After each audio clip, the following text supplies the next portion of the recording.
Anyway, hello there. Greetings and welcome and all that jazz, but it's an intermission sort of, so anyway. Continuing in more casual thing, even though it's been a week later. Whatever, who cares? Who cares? Doesn't matter, that's a thing for a different contemplation.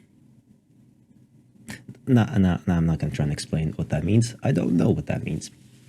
Anyway, today we delve into a sort of visual novel thing, I'm not sure exactly what it is, called Punchline. It's by the same developer who made 20B from the previous bit thing. If you go in the chronological order according to the playlist and whatnot or whatever, if you've... Anyway, time. It seems to not matter to me sometimes, honestly, with the way I do things. Anyway, so first things first, before we do that, obviously I know nothing other than that it's some kind of comedic thing, potentially. At least that was what I saw on the Steam page, but I don't know. Anyway, not really important right now. What is important is that we do a vocal exercise, as always, with, this time around, a thing I wrote. Again, because it's intermission time, and that means it's something I wrote instead of the onion for the intro bit, which doesn't make a lot of sense, given how these are separate. Anyway, it's fine. It's fine. It makes sense to me, and that's all that matters. That's all that you need to concern yourself about, which is nothing. Just put me on the background and listen. Anyway, short story 44. Published on June 19th, 2018. Well, written on the same day as well. These are all things I just wrote in a single, just as a thing, on the day of, just to write something. And this one's dialogue. This one's dialogue. I kind of like dialogue, but it's hard to do well. And probably didn't succeed. Oh, well, anyway. I need to do a voice. Fairly certain they got away on a boat. And they blew up ours. Well, true, but our current worry is the feds. 5 minutes at best. Right. Shame you can't touch anything. Would make this go faster. Shouldn't have killed me then. Then you would have killed me instead. True. Ah, damn. We'll have to do this manually. Gonna get yourself killed? Funny, no. Gotta set the timers for each brick. Detonator's busted. The boat's back. What? You'll have company in 10. Ah, shit. No, other way. 2 more from the south. Better go underground. One hellhole's as good as the next one. What's the last brick for? A surprise. Oh, I always liked your thinking. Too bad this will be so obvious.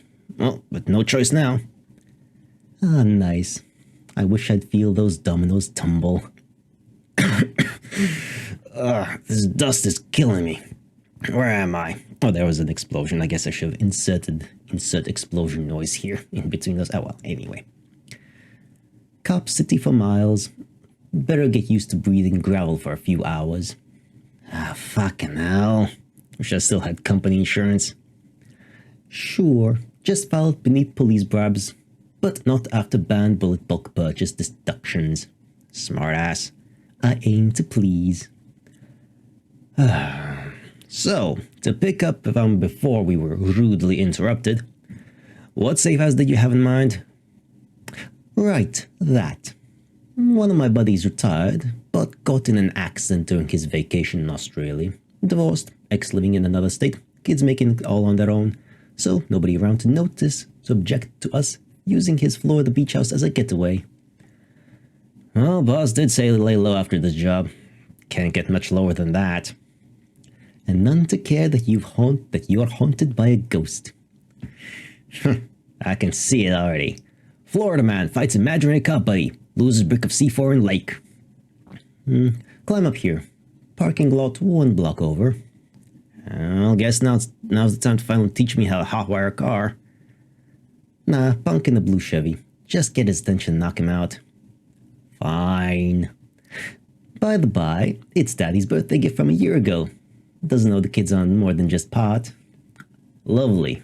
Reminds you of anyone? Yeah, you. Oh, fucker stabbed me. Oh, it's just heroin diluted to boot. Oh, no, why'd you have to do that? Nah, not gonna chance it. Quick, closest storage unit. I'm not your GPS wise guy. Damn it, hurry, I didn't do much of this crap in college.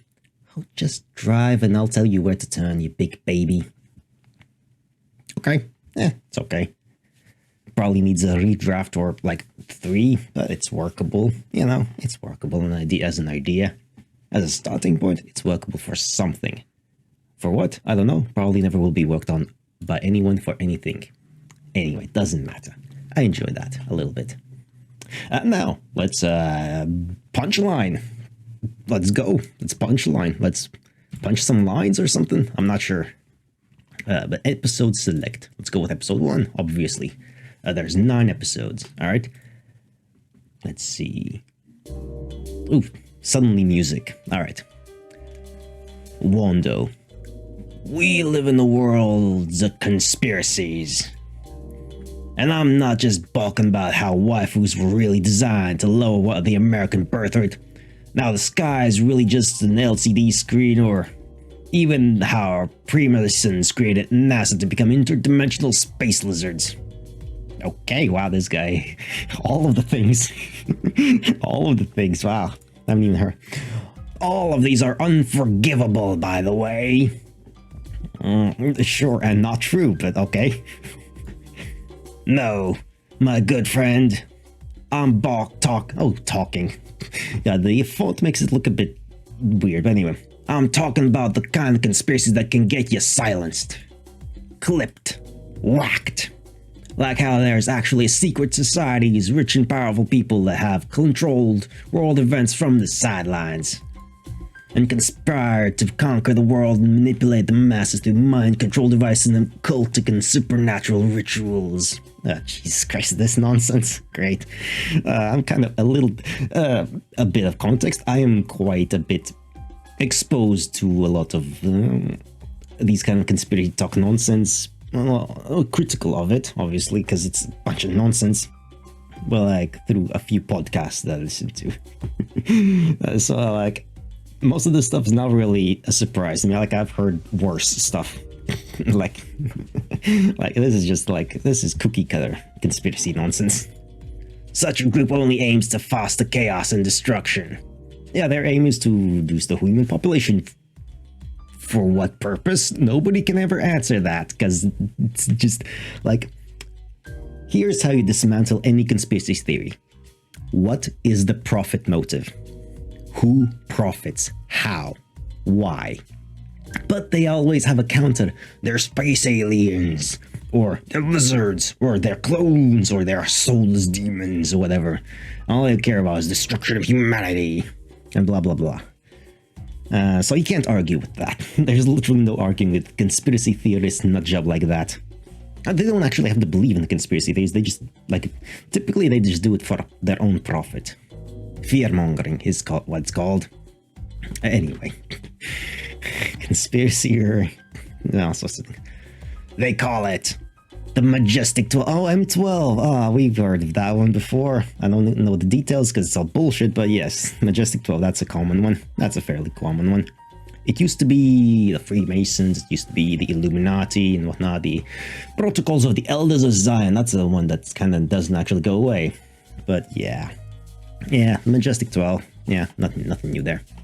Very few people are aware there's existence and inner workings. There's one person who claims to know their inner workings so much, yes. Jesus. Is that person gonna make a cameo appearance here? It's only natural that a group this evil would face opposition from one of justice and strong morals. God, this all sounds so familiar. God damn it, none of this is new. Oh, man. You wouldn't believe it, but I'm actually part of an elite group conspiracies and trust truth seekers only as Punchline. Okay, he claims to be part of an organization. That's different.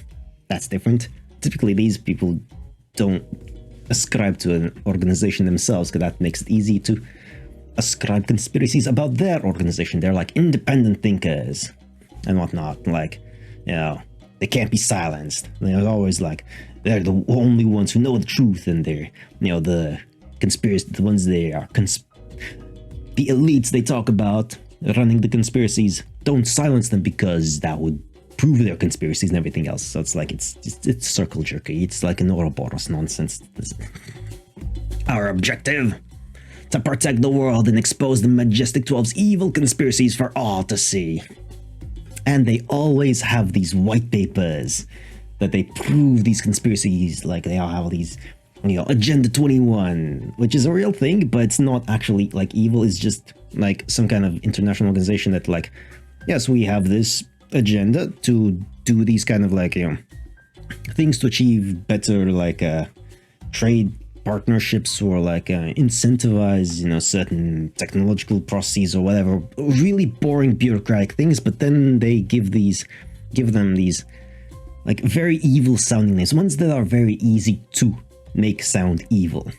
Like Agenda 21, that sounds evil as fuck. You can make that sound evil as fuck, no problem at all. It's one of those things that happens. Like, what else? What was my other point? Oh yes, white papers, and they always have these confidential sources.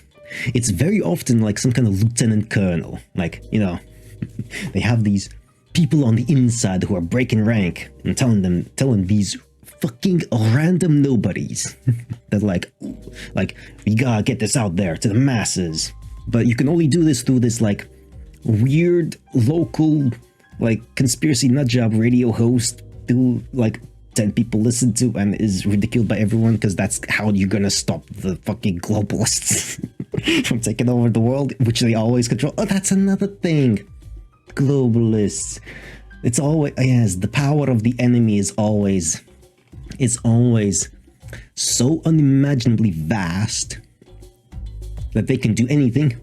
But at the same time, for these conspiracy theorists to work, the enemy also has to be completely incompetent. They're always 10 years behind on their plans. 10 years behind, like, and they had to change their plans because, the truth seekers, we expose their plans and tell the world about them, so they're not going to do it, obviously, because we told the world about it. So it's like, it's just nonsense. I was not expecting to, like, be hit with something that I'm quite a little, not real obsessed with. I'm not super deep into this, but exposed to a lot. Unexpected. From investigating paranormal mysteries to reporting on the Majestic 12's nefarious activities, Punchline does everything in its power to save the world from those that seek to destroy it and protect the public from these hidden threats. Sure. It's always one of these, like, only I can protect the world from this evil. Only me. Only I. Only us. Only this little group of us who, like, are gonna sell you pills and, like, fucking water filters and, like, buy gold. Invest in these, like, independent capitalists instead of these corporate capitalists. Because we're good and they're evil. Because of reasons. What's that? How many members do we have? That doesn't matter. Honestly, that's irrelevant. Mate, okay, this guy's not doing a good job. He's sweating and, like, unsure. The way you sell this is you confidently just barrel forwards and say, we are not going to disclose that information. That would be critical information. You're not going to hear that. Well, I'm the only member so far. Dude, he's made a mistake already. He's not going to make it big in the world conspiracy theories. He's like, yeah, he hasn't perfected the craft yet. Like, you just have to say, I'm not going to, that's confidential information. We cannot let the enemy know. That's how you do it. Anything that you can be used against you, you just turn around into a thing that's like, it's secret. You can't know this. We can't tell you this because the enemy would use that against us. It's so fucking easy, by the way. God damn. I'm the only member so far, but soon enough will grow to become a force to be reckoned with. No, you always have to say that you're the underdog, you're capable of everything, you just need more money. That's the grift. That's how you do it. But in the meantime, I just need a little money to pay for my rent and food and all. No, not food and rent. No. You need money to fund the operation. I mean, yes, technically fund the operation, but use better words than rent and food. Now, you gotta make yourself, like, seem more power. You gotta make yourself seem reasonably powerful, like you're capable of, standing on your ground. But you need more resources to like raise an army basically against these globalists, against the Majestic 12. Like, come on, dude, sell it, sell it. I'm totally not just an unemployed fraud living safe paycheck to paycheck, barely scraping by and eating food out of the little dumpster like a friendless loser. Come on, never admit that. Never fucking admit. Another thing about doing a conspiracy grift, absolutely never admit anything. And embrace being a hypocrite. Like, absolutely. And never, ever hold yourself to account to what you said before.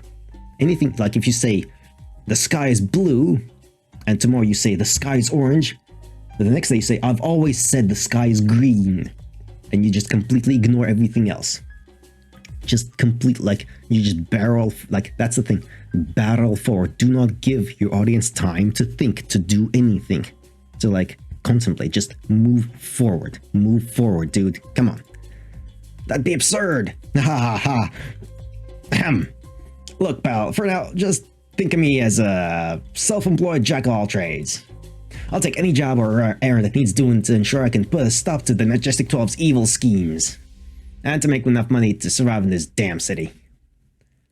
Veruca. Oi, Earth the dumbass. Who are you talking to? No one. Just forget about it, Chief. Let's just get this started, alright? You weren't followed here, were ya? What? No. Good, good. You understand I can't have you exposing our super mega ultra top secret operations here, right?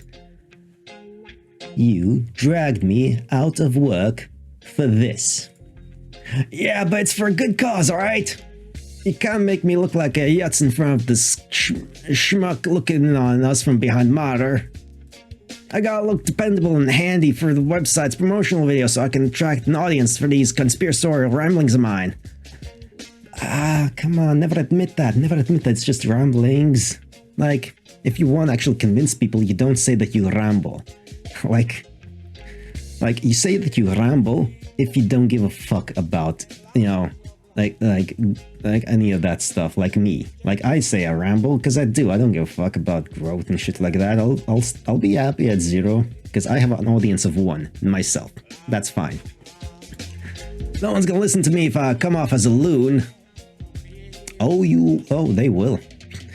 I mean, okay, you do have to sound semi-credible and you have to slowly weave the lunacy in there. Come on now, it's a gradual process. It's a gradual process. You cherry pick stories from the news and just ramble about them. Let your imagination flow completely. All right? Just say it with confidence. To make it in the world of grifting, all you have to do is be confident. That's it. That's all you need. You need to have a loud, confident voice. And you can go very far with just complete, utter nonsense bullshit. But hey, no one listens to you now. Tell me again why you need to do this. Well, as you know, Chief, I'm completely and utterly broke. Please stop saying that like it's something to be proud of. But just recently, I came up with a plan that's sure to put my money troubles to rest. And make me a very rich man. But she'll never know that. What was that? Nothing, Chief. Let's move on. You see, this plan of mine is split into 3 stages.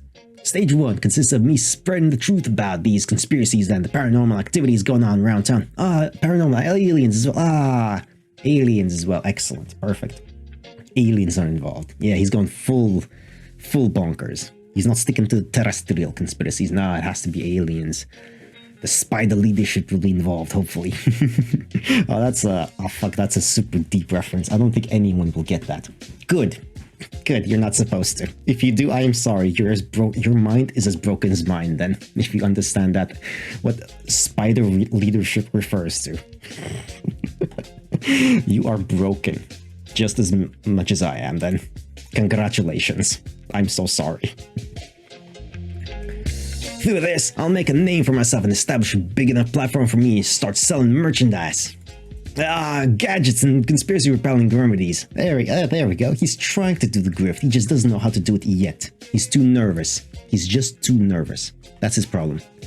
Like, then I'll sell them to gullible rich idiots. No, rich idiot. I mean, okay, fine. If you can get gullible rich idiots, that's great.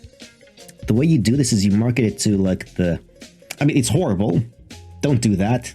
But how it works is that you exploit the fears of those who are in desperate situations. Those who don't have a lot of money. Those who are struggling in life, who are also living paycheck to paycheck. If you convince them that your thing is going to make their life better, then they'll set something aside for your shit. It's horrible. Those people are fucking evil. Don't do that. But that's how it works. That's how they typically do it. Because people in desperate straits are just looking for any kind of miracle cure. And they'll listen to someone who speaks confidently. Unfortunately. Because they don't see much of it's bad. It's a lot of bad things. Lots of, like, these conspiracy grifters are really fucking bad and evil and pieces of garbage. But what they do is technically not illegal. It's bad. Education, information, that's how you combat this junk. Anyway, upstanding citizens, now go for the rich gullible fucks, actually do that. The rich gullible fucks can afford to lose thousands of dollars every week on bullshit nonsense that doesn't do anything. Go for them. At least that puts the money into the economy, as opposed to them just hoarding it. And it's not like the rich people are that fucking smarter. They're just good at making money through whatever means it is. Like, we see that all the time. Just because you're rich and successful doesn't mean you're smart. You're just as stupid about everything else as the rest of us. So like, never forget that. Rich people are just people. They're just really good at a thing that happens to make them a lot of money. Like, you are very good at a certain thing. It just happens to probably not make a lot of money. Or maybe it does. Good for you. But anyway, we all have our things that we are proud of, that we really enjoy doing, and that we're good at. To a more or less degree, certain degree. And like, that's fine. Some of these things are very profitable, some of them are not. But it's like, it's the things that you pursue. Sometimes it just happens to be, someone's really into math and figuring out, markets and funding, and they become a hedge fund billionaire. But that same person, if they were interested in, like, painting, they might become... no, this metaphor is not going anywhere. Anyway, God, this is going to be a long-ass part without me even going through more than 2 episodes. This is supposed to take an hour and a half or so. I'm already like 20 minutes in. And this is episode 1. And from there, I'll finally be a millionaire. If you do it right, you can be a millionaire, actually. I mean, use that money responsibly like a normal, well-adjusted human male adult. An enterprising individual like me is sure to make this all work. I'm a genius, after all. It's spelled genius, you dolt. Alright, whatever. I get the gist of your little plan, but why do you need me, you muck about? Well, you know what they say. Behind every successful man is a woman pegging him, chief. A really nice lady wearing a weird latex-looking outfit told me that. Wearing a weird latex okay. Although I ain't got a clue what she meant. This guy's such a pain in the ass. This plan of yours sounds dumb. I mean, you could just, I don't know, get a job. But that's not what you want. I'm sorry, what? Get what? I'm not sure I follow you, chief. A job? Oh, was it? Stop using big words already, chief. It's literally one of the shortest words. Just because I done finished 3rd grade don't mean you gotta rub it in my face. Like, you don't need, like, a high education to get a job. Like, you can learn and become a professional on the job about something. Yeah. I mean, it depends on that. There's plenty of, like, backbreaking jobs that'll get you nowhere, unfortunately. Where you can't really learn much of anything, and then you're just stuck doing the same old thing for years. Well, just productive members of society like you make me sick. Sure. God, why did I agree to help this knob out? Now let's try this again, alright? Just pretend you don't know me and look nice for the camera. Okay, I don't know you. You don't know me? Oh my god, oh man, this Wando. Wando, you're an idiot. Fucking hell. You have a plan? A get-rich-quick scheme? But you're an idiot and you're just... He's too gullible to be a grifter. He's too simple. Not really simple, but like... No, I guess he is being simplistic. Chief, don't tell me you become amnesiac all of a sudden. Snap out of it, Chief. Right. Okay, I'm not sure. Is he actually kind of adult? And he believes his own conspiracy junk? Because if he does, then he's not getting anywhere. He's not getting anywhere with this junk. Like the golden rule of grifters is never use your own product. Never become addicted to your own stuff. That goes for both physical products and like mental messaging. Like, you don't actually internalize the conspiracy theories and whatnot if you want to sell them to others. Like, you don't do that. You'll become crazy and obsessed with actually following up on them. And because they're conspiracy theories based on nothing, you'll just waste your time and money and effort on that and get nowhere. As a grifter, your job is to get other people to want to try to do that and to convince them that the best way to do that is to give you money so that you can fund the operation to expose all the conspiracy junk. That's how you do it. That's the grift. You know?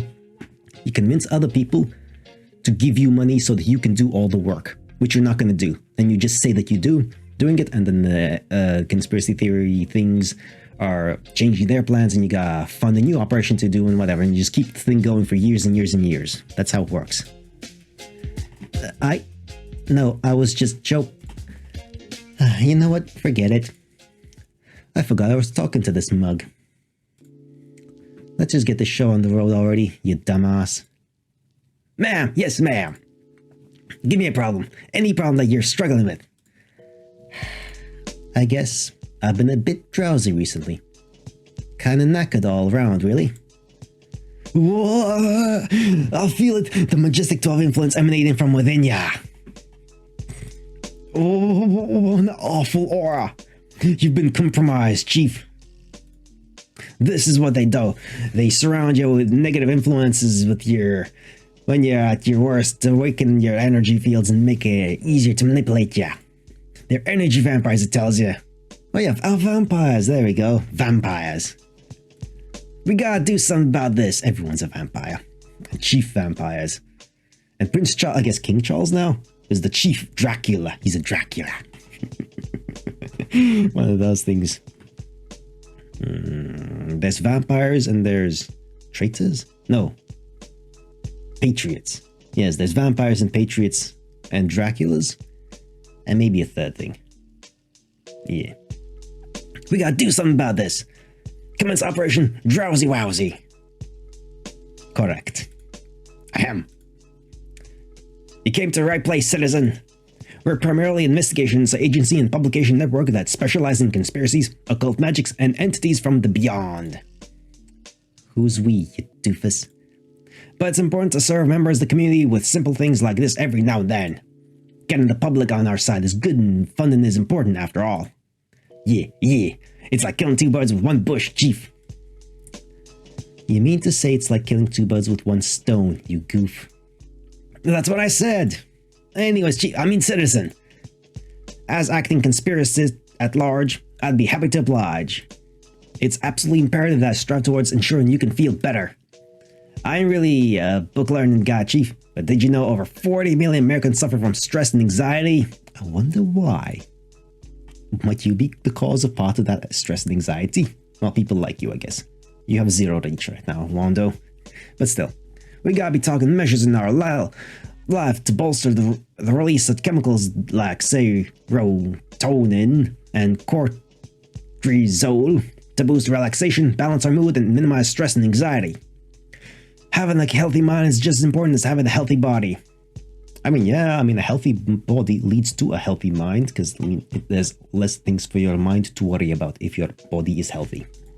If you don't, then the Majestic 12 will be out to get ya. You know what they'll do? They'll kidnap you, Chief. They'll lock you up in one of their secret underground facilities and turn you into one of their mindless little drones devoid of free will. Right. Sure. In your case, Chief, I know the one perfect trick to help you shake off that drowsy feeling. And here comes the sales pitch. Now, I need you to pay close attention to what I'm about to say. Alright? I ain't messing around, Chief. The things I'm about to say require tip-top focus and concentration to parse and understand. I highly doubt that. I'm listening, you dork. Alright. Don't tell this to anyone. It's top secret knowledge. But I heard that at a certain time of day, if you move your body and get yourself into this weird contraption called a bed, and close your eyes for a certain amount of hours, you'll feel much better. Crazy, right? No, this isn't how you do it. Come on, if you want to make money, you have to sell a thing. You don't have to just tell them to go take a nap. I mean, go take a nap. It's good for you. If you're feeling stressed out and shit, go take a nap. It's good. Naps are good. Naps are good. That's called sleeping, you dumbass. This isn't some secret forbidden knowledge or some new concept. Give me a break. Problem solved. I told you, Chief, it's like pissing fish in a barrel. Yeah. This guy's too stupid to run a grift. Wanda, you are not going to make money with this kind of thing. Absolutely not.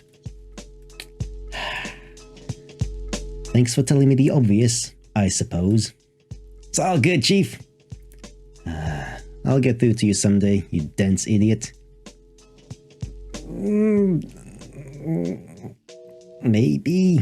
I mean, he does seem gullible enough, so maybe you'll get through to him eventually. Yeah, I mean, it's possible with gullible fools like him. At least, yeah, it's actually possible. We're pals and pals gotta look out for each other. I just know that if I ever needed any help, you'd be there to fight by my side with everything tooth and nail like I do for you. Right? Let's say we were stranded on a snowy mountain following a plane crash and I couldn't move. You would help me, right? You wouldn't abandon me and leave me to face the wrath of nature alone, right? You wouldn't throw me at the wolves, right? Say something already. Correct. Teasing him. Having fun. Alright. Okay, that was solid. Let's go. It's episode 2. Continue. I'm not going to sugarcoat it for you. I hate my job. Don't get me wrong, it's a cushy white-collar gig in the heart of downtown New York. But my god, is it the most monotonous and suburban thing imaginable. I wake up, get dressed, and venture out into the world, forced to socialize with people I could hardly give two shits about. Anyways, what I'm trying to get at is that while I may hate my job, it's what keeps food on the table and fuels my debilitating drinking habit. After all, booze is a woman's best friend, right? No, but seriously. I'm a shitty low-level cashier working for a bank that's in the big leagues. Great pay, a global behemoth, multi-billion-dollar turnover, the whole shebang. But it's missing something, you know? A little oomph. A certain pizzazz. I love the word pizzazz, it's great. By all means, I'm living better than most people out there, but there's no excitement or drive in my life. I don't have friends, I don't go out, and I don't really do what other people around my age do. The one thing I want to do, I can't. It seems I'm destined to go through the motions of this shitty daily life of mine until I'm buried 6 feet under. Like a good little mindless drone. Oh well. There's nothing wrong with being unremarkably average, right? I'll just accept what everyone tells me at face value, get my job done like the good little worker I am, and go overseas once or twice a year. What an absolutely fulfilling life. Fucking a guy. When all's said and done, the best course of action is to live life the way other people expect you to. Totally. I might come off as a bit of a Debbie Downer, but I can't help it. I'm too complacent and lazy to change. Okay, now, where's that key? Ah, here it is. Opening the door revealed a quaint little apartment. It looked quite unkempt. Cardboard boxes flooded the room, set on every surface, filled with various pieces of stationery and other junk. We're talking binders, markers, textbooks, construction paper, and a few name tags. The apartment seemed to be devoid of any human life. But hey, it's pretty comfy this way. Guess he isn't here then. Let's check the roof. At a glance, I noticed a man lazily lying on the floor. Upon closer inspection, he appeared to be asleep with a comic book plopped on his face. Yeah, that's him, alright. Right. Oh, yes, the Danish. What will you think of next, Australia? Oi, wake up, you no-good bum. Huh? Intruder! Wait, what? No, dude. If it's money after, I'm totally broke. Please just take this dingy old nickel I found under a vending machine and leave me be. Buddy, if I were robbing you, I'd ask for a lot more than a fucking nickel. Oh, it's just you, Chief. You scared me, you know. I thought you were some goon looking to rob me. If you were, I'd say something like, get a job, you bum. Look who's fucking talking. I am gonna have to ask you to give back that nickel, though. It's not like I actually care about it. It's, for research. Yeah, that. Whatever, take it. Yes! Only 19,999,999 more of these things and I'll be a millionaire. This plan of yours to get rich quick will never work out, you know. But I don't want to be broke anymore, Chief. I want to realize my lifelong dream of moving to Vegas and losing all my wealth in an elaborate real estate investment scam perpetrated by the Russian mafia. Dumbass. Hey, I may be a dumbass, but I am your dumbass, silly. God damn it. So what's cooking, Big Mama? Saving, but not really. What? What's that about? Alright, you're just being silly. Sleeping in during the day, eh? I have a reputation as a lazy, good-for-nothing, bumped-up hole, Chief. You can't catch me slipping now. For a loser, you sure are confident. Losers are just winners who ain't won yet, Chief. You gotta give me a break once in a while, boo-boo-bee. What happened with all that secret society conspiracy mumbo-jumbo bullshit? Ah, bullshit, she says. You know, I came across my own little conspiracy the other day. Oh, really? Yeah.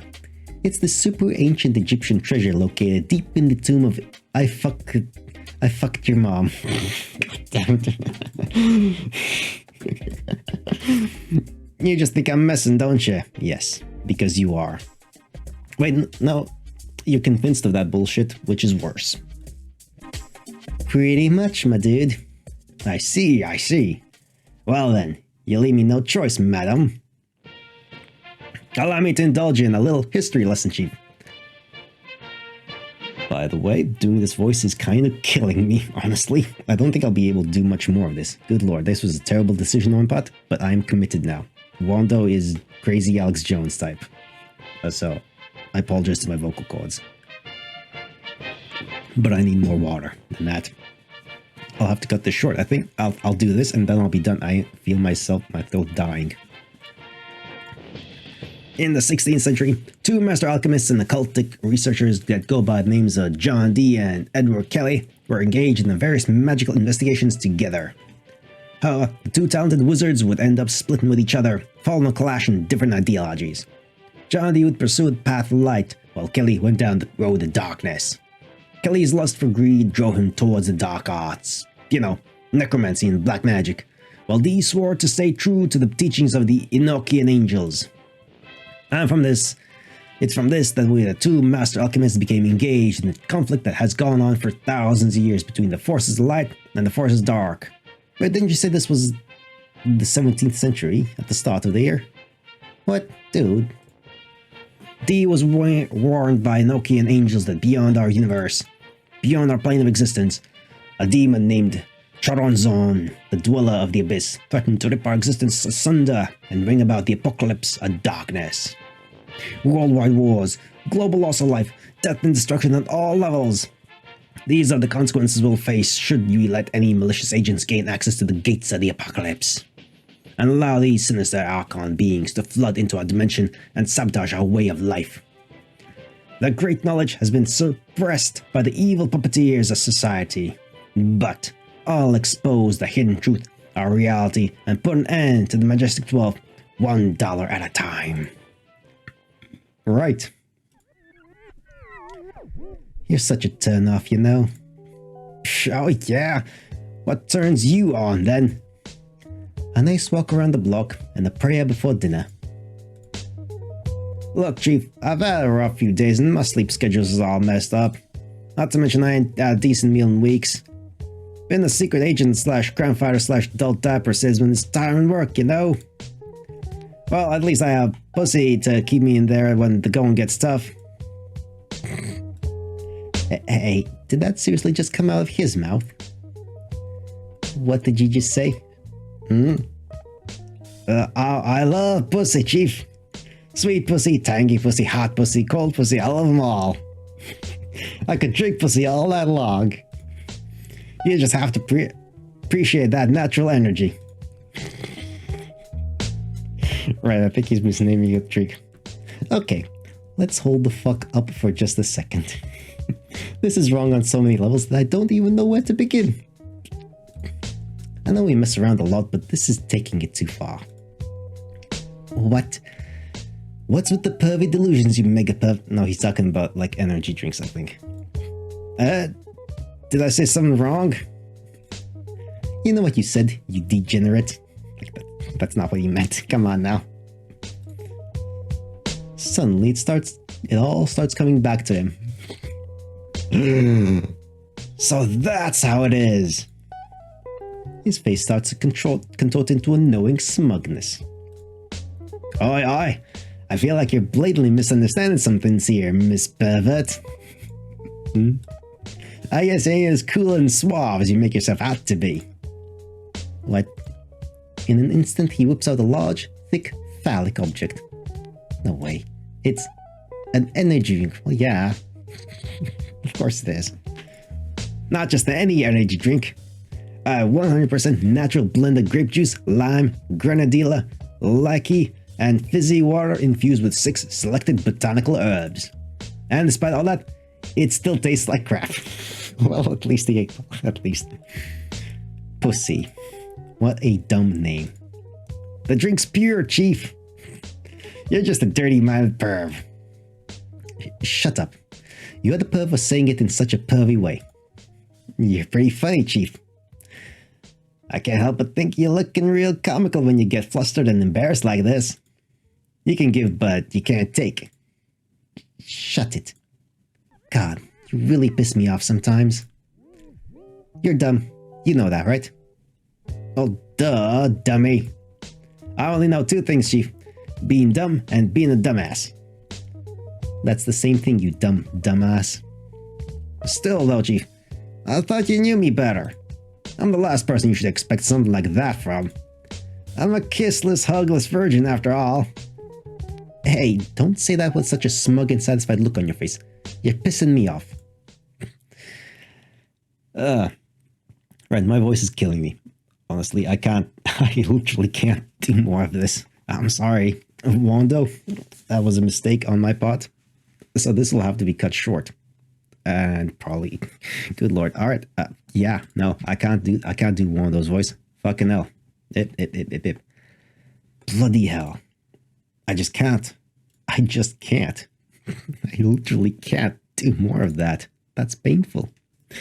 So cutting this short now. Anyway, next bit of music as I rest my voice now. Modern Talking, Ryan Simmons, Lucky Guy. Bon Jovi, Something to Believe in. El Huevo, Safe. 3 Dog Night, Mama Told Me Not to Come. And Tom Jones, Baby It's Cold Outside. Right, now I'm gonna boil up some fucking warm tea and something else and, like, hopefully not kill my voice. Good lord, that was a mistake. That's a mistake that I'm gonna repeat tomorrow or whatever. Next spot. Jesus Christ. Alright, bye for now. The thing... Oh yes, right, I have a new microphone. So sound has changed again, hopefully for the last time. Should be cleaner, should be better overall. And that's it. That's fine. Then... Oh yeah, right. I destroyed my voice last time, but like... I barely changed it, because it sounds very much different in my head. Like internal listening device, whatever it's called, is far more noticeable than it actually comes out. which is a bit of a shame. I'm destroying my voice for barely any effect, but oh well. My voice is not trained to be particularly different like that, but oh well. Oh well. Oh well. In time. In time. Eventually. We'll see. We'll see how that pans out. Anyway, continuing with more Punchline. Before we get back to that, though, it's an intermission again, so we have to do a bit of reading to prepare. And thus, next little short story. It's a very short one. This one is just tiny little thing. Short story 45 from June 20th, 2018. Welcome, bedfellows, visions of nightmares. Tell stories of yesteryear, mistakes made to forget. Drowning in excess, love for nothingness. Scream louder your want, for everything truly despised. Embrace this hollow fear, guides reason to malice. Sure, whatever that means. The meaning, everything else, that's lost to time forever. We'll never know, I'll never know, and you'll definitely never know. Anyway, let's get back to this. Conspiracy talk of whatever the fuck Wando is on about, and Veroka doing thing. Episode 3. Let's begin, let's continue. There we go. Another shitty day at work. I'm starting to lose my mind here. A family came in today. A family of 3. The mum, the dad, and their daughter. That kid. She looked happy. They all looked happy. Family is an interesting thing. I grew up with my mum and my older sister. She's now happily married with 2 children, my niece and nephew. My sis is a bit of a perfectionist, loved by anyone and everyone. Whatever. Some people are just like that, that's fine. My mum made it pretty evident to everyone growing up that my sis was her favorite. Pampered, hugged, love, no biggie. Oh, sure you could say it's no biggie, but it matters, come on. We never really got along, but she's doing well for herself, I guess. It's fine. Truth be told though, I'm always hated my family, and they've probably always hated me. That's not true, come on now. I was the odd one out, but growing up, the black sheep, so to speak. I'm not trying to feel sorry for myself. No one wanted me, and I wanted no one. That's all there is to it. Yeah, that's not true. That's definitely not true. That's never true. I'm realistic. I temper my expectations so I'm never disappointed. It's important to have perspective, after all. I guess that's true, but still, that's comes from a... But I can't help but yearn for that feeling. That feeling of mattering to someone. To be wanted, and to find a place I belong. Well, you've got Wando, for all that matters, I guess. Truth be told, I just want to wrap my thighs around someone who truly cares about me and to stop being such an insufferable cunt, but I guess that's the pipe dream, eh? I don't really remember much of my childhood, but I always recall feeling envious of my sister. In some ways, I guess I still am. She's happily married to the love of her life and chasing her dreams while I'm stuck here working as some dumb fucking suit, putting insane hours into the line the pockets of some rich tosser. Being a kiss-ass comes natural to me though, so I guess it's a match made in heaven. I went to a beachy uni with wide eyes only to come out the other end as some snooty, stuck-up prick working a mind-numbing, tedious job. Well, that's just life for you, I guess. Except now I hate everyone and think we'd all be better off if an asteroid hit the Earth and killed us all. Isn't that just great? Well... No, wait, that's too dramatic. A little bit. How about super cliche Roswell aliens invading the world without their flying saucer UFOs, thingies, and enslaving the human race? Yeah, that could work. It's like something out of a sci-fi movie, because it literally is. Okay, she's feeling a bit down. I'm not really a dreamer, but when I was a kid, I always wanted to become a pastry chef, with my own little bakery in a pleasant and quaint neighborhood. Funny how that turned out, eh? You wouldn't think it, but I'm actually pretty good at baking stuff. Yeah. Hey, people have hidden talents. Lots of things. I like baking too, it's fun. Me being the little brat I was, I'd spend hours baking cakes, cookies, pies, and the like with my gran. I can still vividly remember how nice everything smelled out the oven. Yeah, I tend to actually burn things on myself. I'm not very good at it, but still. I'm fine eating a little bit of chocolate, it's fine. You need to build coal in your body and stuff like that. I think my favorite memory of this has got to be baking this special kind of almond-based cookie called the Ricciarelli. Legend has it some geezer coming from the Crusades introduced it to a small town called Siena located in Tuscany, Italy. It took off with the townsfolk and is still being made to this day as some sort of cherished delicacy passed down the ages. The cookies themselves are dense but extremely chewy and have a strong, punchy almond flavor to them. Their crisp outer shell tucks away a soft center that melts in your mouth. This is the kind of thing that's best enjoyed with some dessert wine like Vinsanto. I'm totally not saying this because I'm a filthy drunkard, by the way. Okay, maybe I am. But it's some good stuff, alright? Trust me on this one. Sure, I trust you. Now, with the Ricciarelli, you need to be extremely careful in finding the right texture, as it makes or breaks the cookies. I find that the dough's consistency generally needs to be sticky enough to allow you to mold it into a sort of diamond shape. If it's too wet, then you're basically screwed. Also, to really bring out that crispy outer shell, you need to give it enough time to settle in the right environment. This can depend on a lot of factors, but a general rule of thumb is that the more warm and humid the atmosphere is, the longer it'll take to form and gain that firm exterior. From then on, it's dining and snacking on some of the good stuff. Enjoy! Alright? Wow, I haven't gone on about baking like that in a long time. I really don't want to admit, but reminiscing like that has really gotten me in the baking mood. Yeah. Now that I'm free for the day, maybe I should get to picking up a few ingredients at the corner shop. Or whatever they call them around here. I haven't baked anything in a while though. Maybe I should start with some simple homemade bread. I like the sound of that. Looks like I'm really going through with this, eh? Yeah. As I was about to depart, I could hear a familiar voice in the distance. Wake up, people! Oh no, hello Wando. Man, he's a believer. Oh, give me a break. Espas, alchemists, wendigos, time travelers. Oh wait, Alex Jones' voice. Time travelers and other hidden threats and conspiracies in secret to eradicate us all. The only way to prevent all this is to give me your credit card number and 3 digits on the back end at the expiration month and year. No, you don't. Come on, Wanda. You don't make it explicit. You create a website for people to give that information voluntarily in exchange for shitty products that they won't use. Come on. Act now, people. Preferably those with a yearly income above $100,000. We ain't got much time left. Will you keep it down already, you mug? You're so embarrassing. Oh, hey, Chief! Oh my fucking... Okay. Okay, he's in a mascot suit even. Good God. Come on, Wando. Come on. God damn, he really doesn't know how to grift people. He wants to do it, but he doesn't know how. God damn, that's just... Wando, you're an idiot. Yeah, correct. I'm hoping whoever got you to dress up in that dumb outfit was paying top dollar. Pay? Oh my fucking god.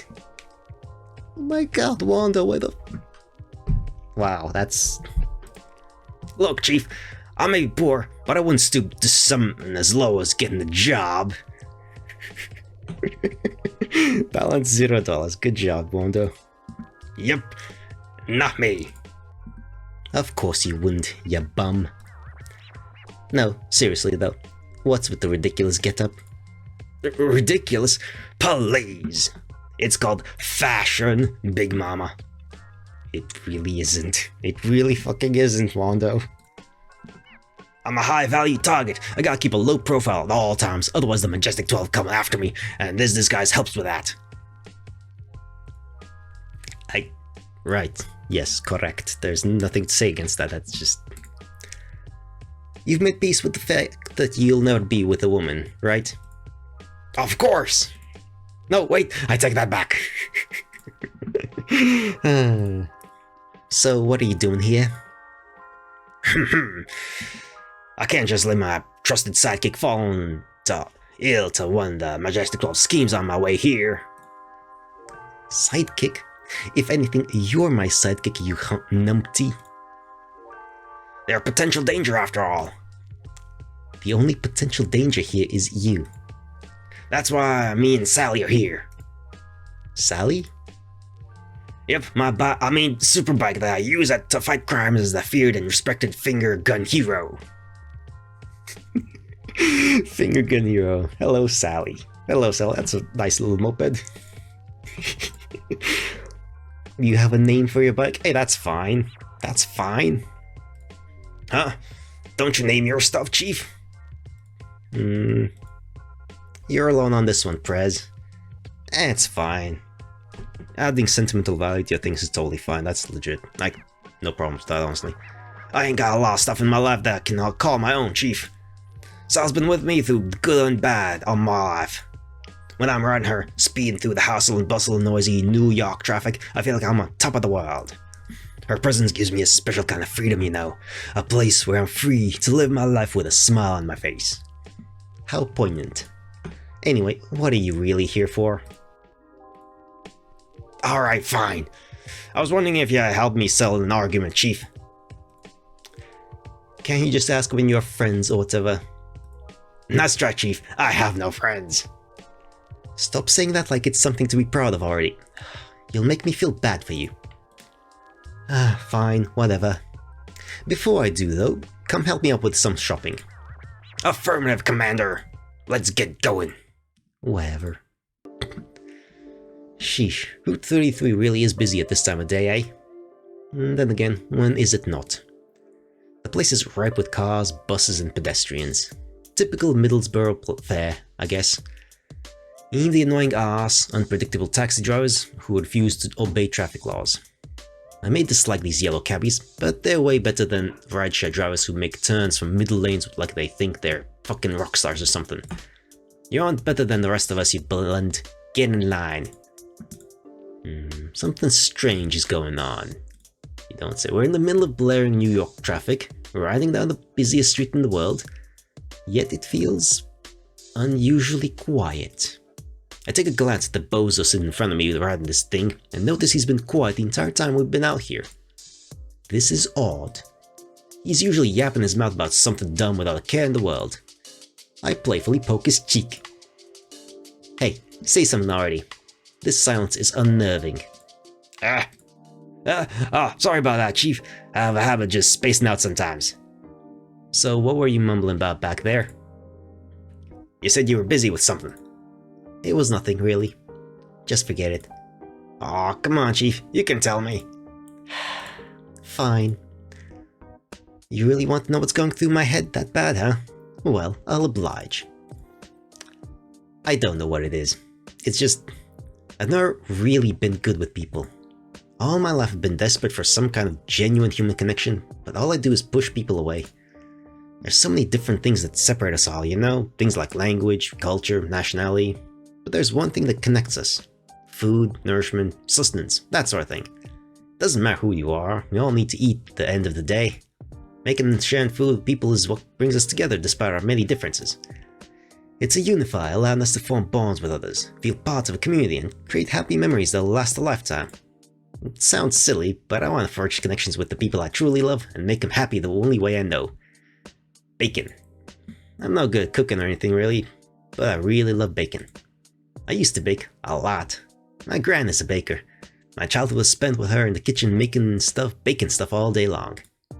When I bake, I think of those happy times I shared with her. It's enough to put me in a good mood and ease away this numb living before the booze takes over. I haven't seen her in years, and I kinda just stopped with the bacon. But after thinking long and hard about it, I told myself I'd get back into the swing of things.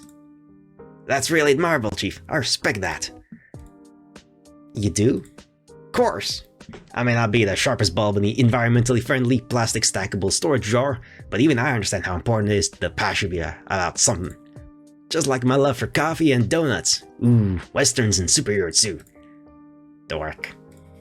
The world is a big place, Chief. There's plenty of stuff out there for us to love, but there's also plenty of stuff that gets us on our nerves sometimes. Like people feel the need to flaunt their wealth every rocking moment of every day. Yeah, you make more than $1 a month and I don't. Bite me. But I say it's worth finding that special something and allowing yourself to really focus on it. Don't waste your energy on all that overly complicated stuff. It seems you already found it, so you're already a ways there, Chief. I believe in you. I always have and always will. Well, that's nice. All those positive, at least. Dummy. Ah. Passionate, eh? Your pretty perspective, huh? It's perceptive, Chief. Crap, even I'm doing it now. Is that a compliment? A pet should be rewarded every now and then. So you're saying I'm a pet, eh? Ooh, in that case, I want to be a guinea pig. Or a panda, I like those. He flashed a cheeky grin at me. If you keep smiling like that, people think you're a psycho. I can't help but shoot him a little smile myself. Aww. Oh no. Uh-oh. I still really want to know why you're dressed up like that. You really gotta know, Chief. It's kinda embarrassing. It's only fair, man. I told you my thing. Fine. A guy I know, a fine client of Punchline. His kid's birthday was told today, but the party clown scheduled to show up never made it in the end. I didn't want the little fella to feel down on his birthday, so I decided to scrounge up whatever stuff I had lying around to make this outfit and take his place. I weren't getting paid for nothing, but it all worked out in the end. I can't help but feel a little embarrassed by it all. I'm a dip. You screeching about nonsensical conspiracies in the middle of public should be cause for embarrassment, not this, you dummy. I was correct, like you did a nice thing. You know, happy birthday for a kid. That's nice, that's a good thing. Conspiracy stuff is stupid and wacko though. Stepping in like that at the last minute was a nice thing for him to do. He's a dumbass, but I wouldn't have it any other way. We're here! That was quite the ride, but we finally made it. Oh, Samantha. Oh, zombie. Interesting. Hey guys. Hey Sam. What are you all up to today? Keep it between you and me, Sam. We're actually on a super top secret expedition to uncover the... You again? You seem happy to see me, Tex. What's the occasion? Look, just don't start any trouble in here, please. I'm already neck deep up shit creek. I don't need you causing a ruckus in here again. Hey, that weren't my fault, you know. I had to put that guy in his place. We are surrounded by conspiracies. All the major corporations and governments in the East and West are just fronts for celestial beings from beyond to wage their divine war on each other through our plane of existence. Good versus bad, heaven versus hell. It's everyone against everyone. This guy has really lost the plot, eh? Nah, that's fine. It's the Raptors versus the... who were the bad ones? No, the Raptors were the good ones? I forget. Ah, damn it. Project Camelot has all the answers you seek for that. God, it's a mess, that one. The tyranny of the powerful has gone unchecked. Doomsday death cults run rampant among us, and I still have a poor credit score. This world is going mad, I tells you. The end is nigh. Whatever. Just get what you need done quickly and leave. Jeez, what's her deal? Give her a break. She's been a bit cranky since sales haven't been looking too good. Well, let's cheer up a bit. I'm gonna head over here and find something to buy. Do I want to bother with a sweetener? I could opt for something natural like honey, or maybe even some agave syrup for punchier taste. Did you say something? Hey Sam, where can I find the cane syrup? I'll show you. This is finally my chance to shine. Everything seemed to be going smoothly when... Everybody on the ground, now. This is a robbery. Oh, you have just got to be fucking kidding me. What are the odds, eh? You, on the ground, now. Yeah, I'm going. Fucking cool already. Prick. There we all were, forced to head together into the corner of the store like a pack of animals. Oh man, how'd I manage to get mixed up in all this? I'm just a completely normal, average high school girl. Yeah, zombie. Chuny zombie, right. Right, correct. Thank you, Maruka. Everybody empty your wallets into this sack here. And just like that, the comically oversized sack he carried into this dingy fucking store like some bumbling troglodyte that had started to fill. 7, 8, 9. What? Someone's missing from the group. It can't be. It fucking is, isn't it? Hey! How long do I have to wait here for some to serve me? The service in this store sucks today. Oh, give me a fucking break. What the hell are you doing over there? Get down on the floor like the rest. Well, I came across this 2-for-1 deal in coffee and donuts, which is neat. There ain't anyone at the till to serve me for some weird reason. Do you not understand the gravity of the situation? I have a gun pointed at you. Get on the fucking floor already. You see, I don't understand why you gotta take that tone with me, pal. I just want my coffee and donuts. I've been a proud customer here at this humble establishment for years. I decided to be nice and wait, but it's been a few minutes now and I'm starting to get impatient. I deserve some proper constipation for this. It's compensation, hotshot. You have got to be kidding me. You realize this is a robbery, right? I don't even fucking work here. Be a little scared already. Be a little squared. I don't think I'm critical thinking here. You're a long suit, pal. What? That's not even the right fucking saying. It's strong suit, you dumb fuck. That's a bit hypocritical, ain't it? I can't get through to this guy. Welcome to my world. Hey, I just noticed. What the fuck is up with the ridiculous gap? Huh? I've seriously been losing my shit at some dude in a fucking costume. I've been clowned by a clown. This scenario is completely fucking ludicrous. It is absolutely not situated in reality. Hey, I ain't no clown. I'm a beaver. Woof. Correct. I don't know. Literally, what the fuck is your deal? Do you take me for a fucking idiot? Does this amuse you? Do you derive pleasure from causing unimaginable grief to me? Fuck off. I don't have time for this. This guy's kind of a fucking moron, ain't he? You said it. That's 6 minutes now. I've been waiting to be served for 6 whole minutes. If you ain't going to serve me, then I'll just excuse myself and out of this store and take my money someplace else.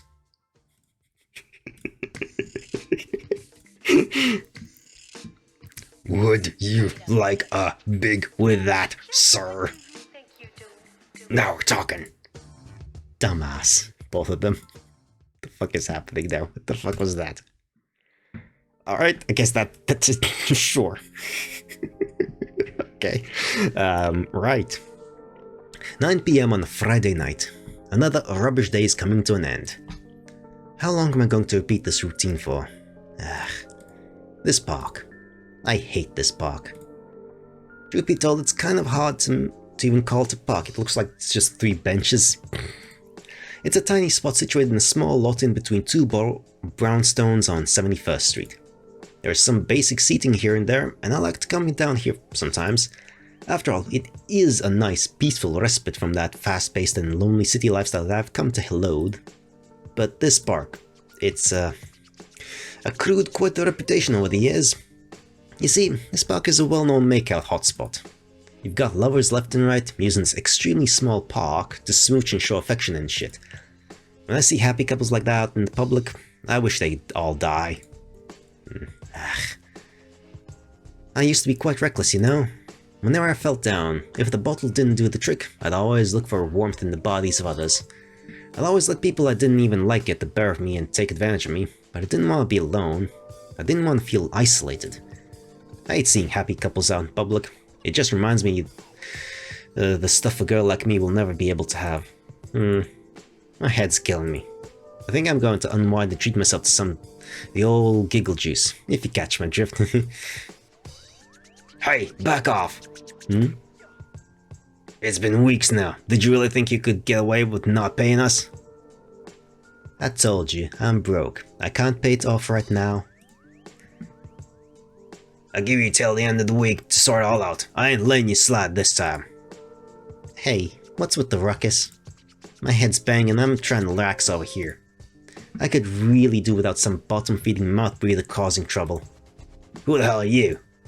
A concerned citizen who wishes to inform you that if you don't shut your fucking yap, I'm gonna slap you silly. Now, how about you ski fucking daddle out here, pal? Goodbye, farewell, so long, fuck off. Don't think this is over. I'll be back. Yeah, fuck you too, buddy. Hey, thanks for that. It's all good.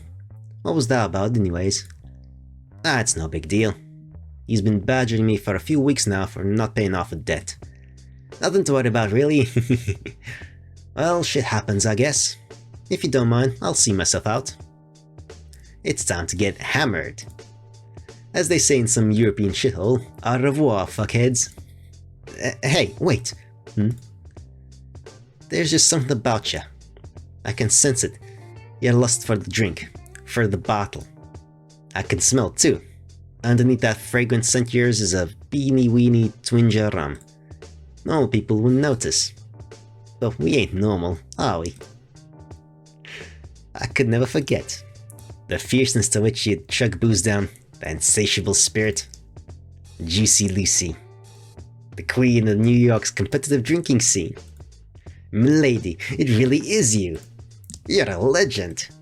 I'm not that into that stuff anymore, bud. Man, today was looking pretty shitty, but I really just hit the jackpot, eh? This'll do great for a news piece. Wait, what? News piece? Picture this. Famed part-time drunk comes out of retirement. I can already smell the moolah. What? Retirement? I told you, I'm done with that stuff. Look, boo toots. I work for my school's newspaper club Spin. Running bullshit stories on general happenings around town is what we do. It's a small world after all. We all gotta earn our fair share, and you're my ticket to the expressway, sweet cheeks. I have a duty as an inspiring member of the free press to contribute to our culture of sensationalism. It's an obligation, you see. Like masturbating in the shower. I mean, nothing. Ignore that. Another weirdo. Great. Look, I really don't want to make a big deal out of this. As much as I might complain, living my life as a friendless loner really isn't all that bad. Well, besides the crippling self-hatred, constant distrust, and utter contempt I have for anyone and everyone. I love living as an absolute disaster of a human being whose life is falling apart in front of her very eyes. Just tell me what I gotta do to keep things the way they are. In that case, I challenge you to a drink-off. Last to vomit wins. Hey. Let's just hold on for a sec. I am not a people person. Besides, I left that shit in the past. I'm a changed woman. I do normal people stuff, like going to work, paying my bills, and eating live octopus. Let's just let her down gently and be on your merry way. Bring it on, sucker! Okay, internal monologue and external action. Good job. What are you doing? Are you out of your freaking mind? Oh, who am I kidding? I can't back down from competition. That's just not my nature. I'm the queen of the unhealthy binge drinking, and I'm not about to let some 2-bit punk one me up. That's the spirit. Let's get this show started then. It's been hours. When's Dad gonna let us off the hook? I'm getting bored doing all these chores. I find them quite fun, actually. Traitor! The fuck is this? Property of Sputnik Corp. Fair, and literally another zombie just ahead. Okay. You know, if I was your old man, I would have done the same thing. We wouldn't be here if you weren't so dumb. A wise man once said, "Dumb people of the world, unite!" But I ain't dumb, I'm just an airhead. Also, even if I was dumb, I don't necessarily think that necessarily means I'm stupid. Necessarily. Except it does. Nuh-uh. Uh-huh. Alright then, you're crazy. And you're cute. I love you, dummy. If I can't settle for world domination, then I'll settle for you. What? Don't say that out of the blue like that. It's too late in the night for me to get all flustered like this. Sorry. Whatever. Knock knock. No, a different fuck Scottish was. Knock knock. Anyone home? Customers? This late? Might as well greet them. Wait, did you say customers? Customers? Welcome. Salutations, comrades. Yeah, hi. Psst, hey, Fernie. Is this the part where I give them money? I don't think that's right. Whoa, hey V. What's up with yous? This is a real cushy place you've got going on here. these friends of yours, Sam? I got this, just leave us alone for a sec. Any friend of Sam's is a friend of mine. Make yourselves at home. I got it already. Let me handle the rest. Gotcha, I gotcha. Me and Fanny will head upstairs then. So, what can I do you both for? We're kind of in the middle of a... how do I put it? We're in the middle of a fierce skirmish. You wouldn't happen to be carrying some booze in this joint, would ya? Of course we do. Plenty to last. Great, that settles that then. We still need a ref though. Of course we do. Sam, you up? What's this for? A drinking contest. In 324 BC, Alexander the Great hosted the first drinking contest that killed all 42 contestants. Today, we honor this storied tradition by poisoning each other with the devil's nectar and causing irreversible damage to our bodies. Sorry, I can't. I was just about to head off to get some supplies from the warehouse. Ah, shit, what a cock-up. Hey, what about her? Who, Rita? Suddenly, with vigor and enthusiasm, Rita hurried down here with her disembodied companion in a jar tucked underneath her armpits. Yeah! Hey, my mates are asking if you ref for their drinking contest. Well, as much as I'd love to, I'm about to head out with this cutie. She's a bit shy, so I don't want to keep her waiting. I'm not shy. You're welcome to check down the stuff we got lying around, though. Ah, hey, before I go, a word of advice. Never do a whole job when a half job will do. Now, knock yourselves out. Good vibrations. Happy frequencies. I was never here. Damn, that's 2 out of 2. You might be out of luck. Hold on. I think I might just know a guy. Huh? I thought you were a friendless loner. He doesn't count, okay? Of course he does, come on. Besides, he's more than just a simple friend. Hey, Chief. Did you really have to drag me out here this late just for a drinking game? I actually gotta deliver some papers, you know. It's a contest, not a game, you dum-dum. A lot is on the line here, like my reputation and dignity as a drunk. Sure, because that's something to be proud of. Besides, we needed a ref and you said you were available. You should be happy that I'm gracing you with the honor. She's pretending to be tough again. Well, it ain't all that bad, I guess. As long as it makes you happy. Of course, dummy. Is drinking really the answer though, Chief? Drinking isn't an answer, it's a question. And the answer is yes. Correct, I guess, sure. Besides, I can't just back down when someone challenges me on my home turf. I got a title to defend. I love that vigor, that level of conviction. You'd make a great reporter, just like me. Wait, what? You're a reporter? Yeah. That means you know about them. Right? You mean the sinister and wicked majestic 12, right? The occult secret society, the cabal of the elite. The super rich oligarchs, corporate bigwigs, financiers, black marketeers, and socialites that aim to take over the world from the shadows, right? I've been curious about them for a while. I knew I wasn't loved. I wouldn't expect any less from an esteemed and bright young reporter such as yourself. Lo, I can call you Lo. Would you do me the honors and join my organization to fight against the vile and nefarious Majestic 12? Is the pay good? Never mind. Let's just get started already. Hell yeah, you're going down. Quite eager, are we? Well, I can't blame her. I'm starting to get pumped myself. On your marks, get set, go! Oh, God. She's the monster. Yo, in, alright? Just let me go already. Looks like we have a winner. Jesus Christ, that was something else. I told you. The queen of the crop. I think you meant to say cream, Chief? That's what I said, Jimmy. Looks like I win again. I'm the best. I told ya. You can't touch me. You should probably lay off the booze for the foreseeable future, Chief. Looky here, Patio. I may be drunk, yes. But if you really think about it, me being aware of that also kinda makes me not drunk in a way. Airtight logic. Drinking and smoking ain't a personality, Chief.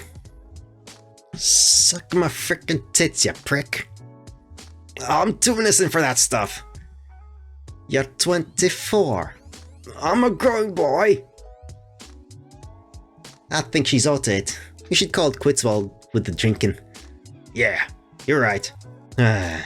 She's always been like this, you know, with the drinking. I always give her a ride to work in the mornings and pick her up when she's leaving. You could call me your own personal chauffeur. But she also likes to take me out whenever she plans on getting drunk like this, so I'm here there to get her home in one piece. I'm used to it at this point. It ain't usually this bad though. Guess you really got fired up this time around. Come on, Chief, let's get you home safe and sound. Without warning, the diner door opened to reveal a shifty looking person. Hey, it's that guy from earlier. Hey, it's time to pay. What? Stay away from me, you mask-wearing maniac! Look, I'll leave the broad alone, alright? Just forget about the dead already. Let's pretend this never happened. I ain't looking to get whacked. Fuck, I didn't know she knew him. I gotta get out here. What? You mistook Wanda for someone actually intimidating and important. The fuck was that? The fuck was that? I'm always studying that. Let's do episode 5, and then we'll leave the other ones for next time. Hello? Mask-wearing maniac? What did that guy mean by that? Thinking about, there was this case a few years back. A bunch of street kids in gutter trash wearing gaudy masks terrorized New York's seedy criminal underworld. I was only 16 at the time, but I remember they went around robbing mob banks and taking down criminal rackets. They then redistributed all that dirty money to the poor, deprived and vulnerable in any way they could as random acts of kindness. I guess you'd call them urban outlaws, fugitive folk heroes even. When it came to robbing those mob banks, they were known for their non-lethal methods and elaborate planning, getting the deed done in under 5 minutes or less. One of them would even time how long they took, using a stopwatch, which led to them being nicknamed the Stopwatch Boys by the media and the Investigation Bureau of America. Quick, efficient, and for the most part, untraceable. In the end, their motives remained largely unknown. Though it seems they had a bone to pick with the criminal and corrupt of New York, rebelling against the forces that be on behalf of the dregs of society. The weak and powerless, the swine, vermin and discarded. Hidden in plain sight with no value, seen by anyone and everyone as the scum of the earth. A few decades ago, 5 crime syndicates vied for control of New York, but only one of them reigned in the end. This period brought along with it wide bloodshed between the different mob factions and large swaths of organized crime, with ordinary people left to face the consequences of it all. When it all ended, well, let's just say that the mob had its hands in pretty much everything. From legitimate endeavors like real estate, construction, waste management and entertainment, to seedier stuff like murder, extortion and drug trafficking. The mob possessed a public, forward-facing persona to conceal their true activities. Diners, restaurants and clubs were used to launder huge amounts of money behind the scenes, while top mob members entertained their corporate associates up front. The mob became so enveloped in the city's fiber that they even had city officials under their finger. Judges and cops on the beat were bought off regularly, jurors were threatened with violence, and even the mayor and the police commissioner were complicit in their crimes. During this period, New York was a crime-ridden and anarchic wasteland, with the activities of this organized crime syndicate really devastating most communities. It served as a means for brutal and tyrannical gangs to proliferate. These gangs all controlled certain areas and would work with the mob to instill fear into civilians and intimidate whole communities and neighborhoods. In addition to running drugs, these gangs would also employ the use of crews. These crews were comprised of disenfranchised homeless teenagers, but also children as young as 10 who were at their whims of these gangs. These street kids were oftentimes groomed and coerced into this life of crime by adult gang members. The olders would get the youngers to commit crimes on their behalf. From small-time stuff like shoplifting and pickpocketing, to acting as gang enforcers and moving drugs across boroughs. They are exploited with threats of violence against their families and intimidated to keep them in the line, and living in fear if they refuse to comply. The gangs kept you in. There was no way out. Some relished their newfound power and influence among the juvenile youths, committing heinous acts gleefully, while others yearned for a life away from the crime and the violence. All the while a dangerous drug epidemic took hold of the city. A fractured society, a broken culture. Things have gotten way better now, but mask-wearing maniac. That dumbass. There's no way he was involved with them, was he? Okay, no, we need to continue this. Okay, that was way too short. Episode 6 then. T-Man. Actually, no, I feel like this is gonna be longer now. New character. Okay, actually, no, never mind. I'm changing my mind immediately. We had a bit of things. We'll leave it for next time. We'll leave it for next time. So anyway, that's a thing, and I can feel like my voice is gonna be strained, because also I need to figure out what to do with T-Man.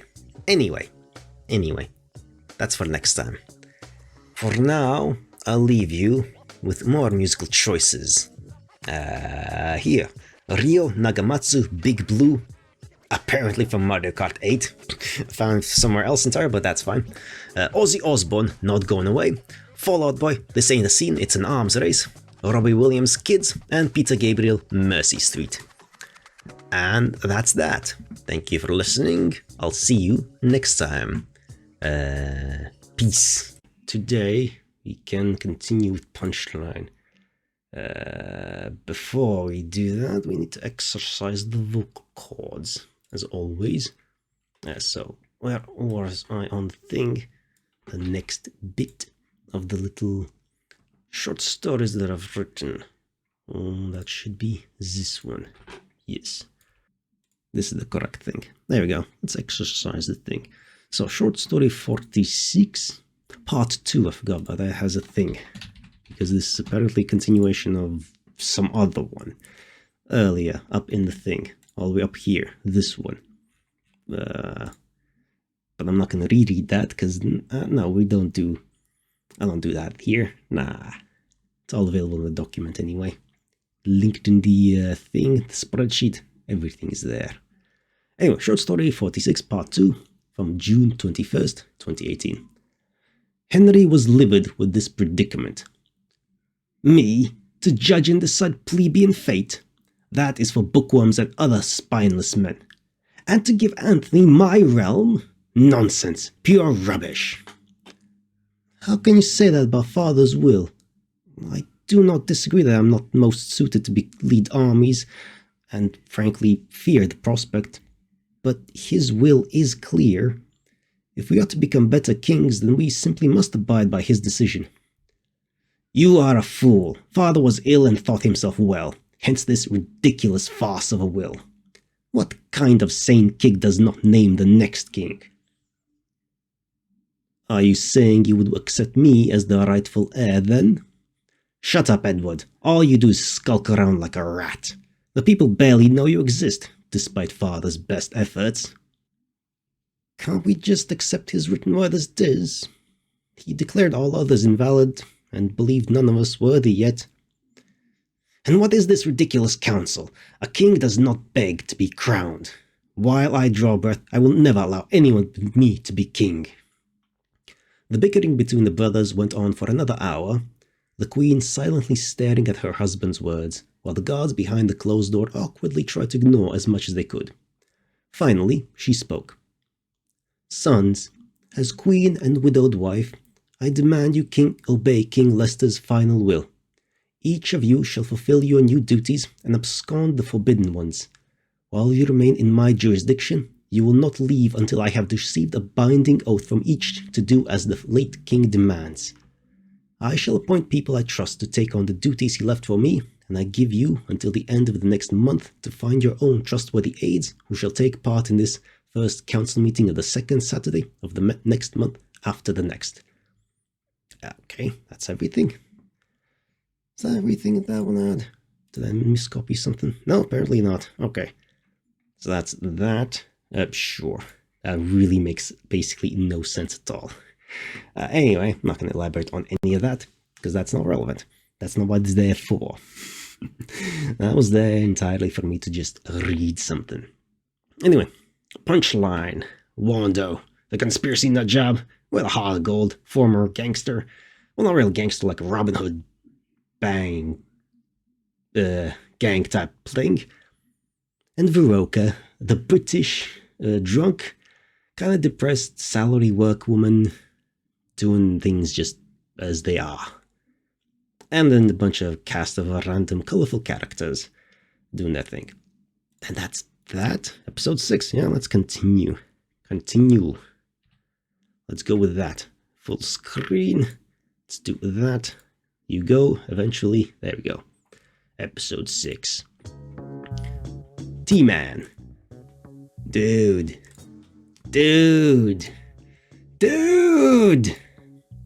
I just thought of something, broski. Imagine, alright? Imagine if, like... okay, stick with me, alright? Alright, he's really hot. He's got even, like, pink eyes and everything. If you think about it, like, we, as people, get to choose what we want our lives to be. Dude, isn't that, like, crazy? That's getting my head all trippy, like, bro, that's so gnarly. He's really high. Good for him.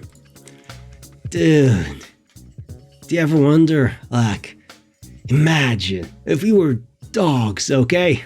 From our perspective as the dogs, wouldn't we think of humans as the real pets? No, you're thinking of cats, dude. You're thinking of cats. Dude, that's like freaking radical, man. What do you think, Rube? Whatever, man. Dude, what's with you all of a sudden, broski? Why are you in such a bad mood, brah? Is it cause you got into that fight earlier? No, it ain't it.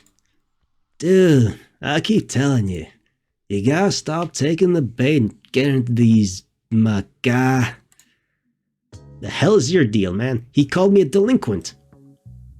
Yeah, but that's like the 200 punk you beaten the living heck out in the past week alone, brah. Besides, he ain't wrong if you think about it, dude. You get bad grades, you barely attend class, and you look like a guy with a bad aura. Teachers make an effort to avoid you, Broseph. You got eyes as murky as dead fish. But worst of all, you smoke, bro. That's not good for your health, Brosephine. Like you can talk, dumbass, you're smoking right now. Yeah, but if you really think about it, I'm not smoking the cigarette. It's smoking me. Mate, Ruben, why are you even trying to argue with T-Man? He is philosophizing right now. There's literally no point. You understand that, mate? There's no winning. Mind blown, dude. Exactly. Just accept that. Why are you on my back all of a sudden? You're pissing me off, T. Psst! Hey! Fellas! Over here! Sounds like someone whispering. I think it's coming from the dumpster. Let's go check it out, dude.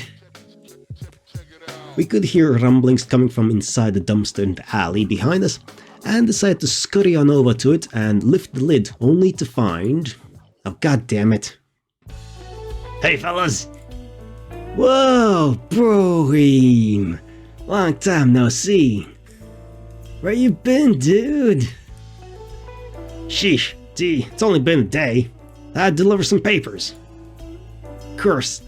Now that I'm free, the world scamming and swindling rich folks for all they've got continues. I mean, put an end to Majestic 12 as usual. I'm a good boy, I wouldn't commit a federal offense. No siree, not me. Well, ain't this a fucking surprise? The freeloader just had to show up, eh? Aim to please. That's still not a compliment, Wando. What the hell were you doing in the dumpster? Let me tell you something, bros. When a man is pushed to his limits and fed up with it all, he's gotta retreat to his place, you know? His man cave. For some, it's their bedrooms or garage, but for me, it's the sweet confines of New York's slimy and grimy dumpsters. Hey, where'd he go? Find that ass already. Yeah, the guy yapping about dumb conspiracies. Good job, Wando. Good job. He's right here. Come and get him. Shh, what the hell are you doing, Rube? I'm ratting you out. But you can't, dude. Why can't I? Because I'm your big bro. Big bro, you get real. I'm the big brother you never had, alright? You wouldn't rat out poor old me, right? Screw you, man. Look, dudes, I had jury duty yesterday. I went to get it all over with and stuff, but as soon as I showed up, the whole place all felt off. And I mean, real off. It was like I could sense the influence of them, the sinister and evil Majestic 12. God damn it. It's hard to do his voice sometimes. I conclude that the whole joint was a Majestic 12 front and decided to never come back again. But guess what? They sent some asshat and Majestic 12 goons to Punchline HQ, and now they're looking for me. God knows what they plan on doing with me. You're just doing this to just get out jury duty because you're lazy, right? It has nothing to do with this Majestic 12 or whatever you keep talking about, right? No way! This is just the kind of thing I'd expect from the resident cheapskate. Cheapskate? Hey, let's hold up for a second, dudes. I may have a reputation being a non-committal, stingy bum, but you gotta realize something. We live in an age where everyone's trying to cross-sell, premiumize, and rip us off on a regular basis. If you think about it, being a cheapskate and a bum like me is actually a sign of higher intelligence. I've signed up to every rewards program under the sun without a bunch of fake emails. That's how good I am. Don't say that so happily, you criminal. Say, fellas, what were you talking about before I showed up? Oh, that's easy, brah. We were just talking about how all this sexual tension's getting to Rube, and that's why he's taking out all his pent-up teen angst and other people like the dumbass he is. What the hell are you talking about, T? You see, there's this girl he likes. I don't like her. But they always end up arguing and fighting with each other like an old married couple. I keep telling them to get a room, but they just won't listen. Shut up, dude. It's true, he's blush lines. The blush lines never lie. Come on now, the blush lines never lie. You miss 100% the shots you don't take, brah. You gotta let her know that you like her at some point, dude. Girl problems, eh? Well, you're lucky I'm here. No, he's not. I might not look it, but I'm actually quite the ladies' man. They call me Mr. Irresistible. Pfft, as if.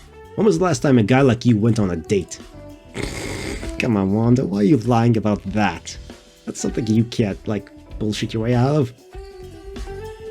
There's always a first time for everything, fellas.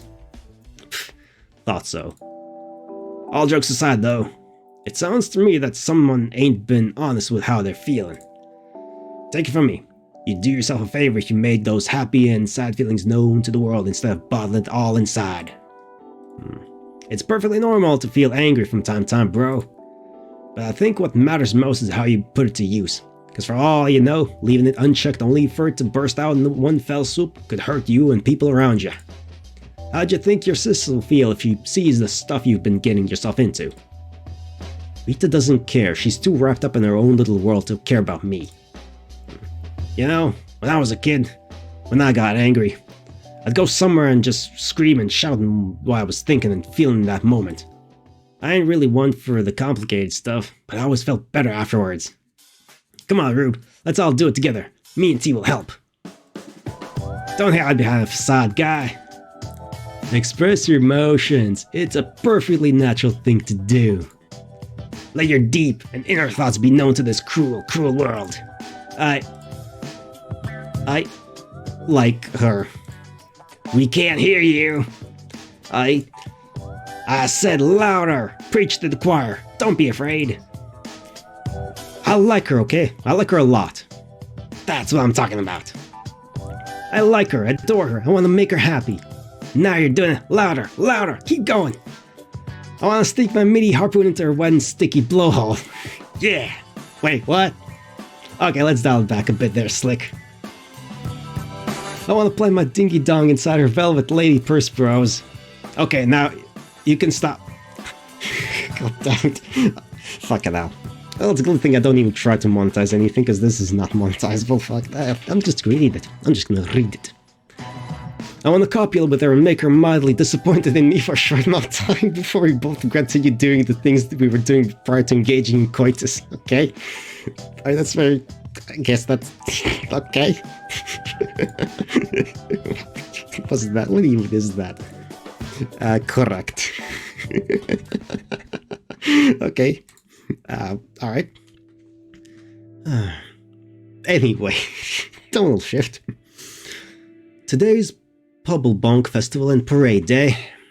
Every year, the citizens of New York City gather in Joy Plaza to celebrate an almost decade-long period of peace, development, and prosperity. They really do bring out the big guns for this celebration, like airships, fireworks, parade floats, and huge inflatable balloons big enough to take up an entire city block. That kind of thing. You've also got food stalls everywhere, serving the finest of American cuisine to go around. Ah, yes, the finest American cuisine. Which would be like deep fried butter. Yum.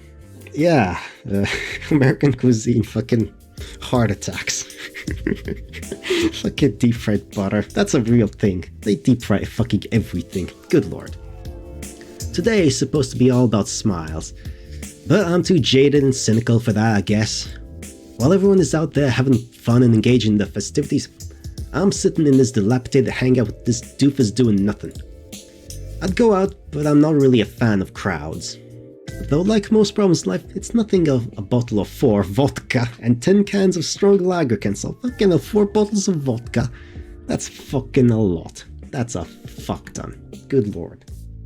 Like 2 cans of lager can knock me out, probably. Well, okay, not knock me out, but get me tipsy enough to where I don't want to drink anymore. Good lord. A bottle or 4? Jesus fucking Christ, man. She is a very experienced drunk. Good lord. 4 bottles of vodka and 10 cans of lager. That's a lot. That's a lot. Hey, let's do something. I want to get wasted. And of course he's asleep. Yep. He's asleep. Well, so much for getting drunk, I guess. Like ya, Chief. What did he just say? Look, he's sleep talking, expressing his true emotions. I don't know, I act the fool. I really appreciate being there for me. All my life, nobody ain't ever stood up for me or treated me as human, as someone worthy of value and affection. Until I met you. Feels good knowing that I've always got you looking out for me. You're a kind soul, Ver, and you deserve to be loved by one. I know I ain't a good guy, Chief. I know I'm uncool, that I embarrass y'all, and that I'll never be the right one for you. But I'll always be in your corner, cheering you on. Oh, well, that's nice. Aw, thanks, Wanda. 'Cause we're pals. And that's what pals are for, right? Aww. What? Morning, Chief. It's the evening, you dummy. You baka. You're right. You seem extra worked up today. What's up? Nothing. You dumbass. Hey, Chief. What? I don't know if you heard, but did you know that you can't exhale out your nose while you smile? Crazy, huh? That's dumb. Of course you can. See? Clever. Good job, Wando. That's a simple trick but very effective. Haha, made you smile. What? You did. Good job, Wando. Just take it. God, why am I like this? That's so childish, you know. Hey, I may be a kid at heart, but I can be mature. Can you though? No, you can't. Okay, that's a lie. Dummy. Hey. Yeah? Did you really mean all that stuff? What's that? Guess he doesn't remember. I mean, he knows he said it. It comes from the heart. But he doesn't remember saying it out loud. Don't be so oddly considerate and play with a girl's feelings like that, man. You were asleep, but I was wondering if you, wanted to go out to eat, maybe. Sure, Chief. I'm in a good mood. Everything about this guy pisses me off. It just does. I don't get how he can be so positive all the fucking time.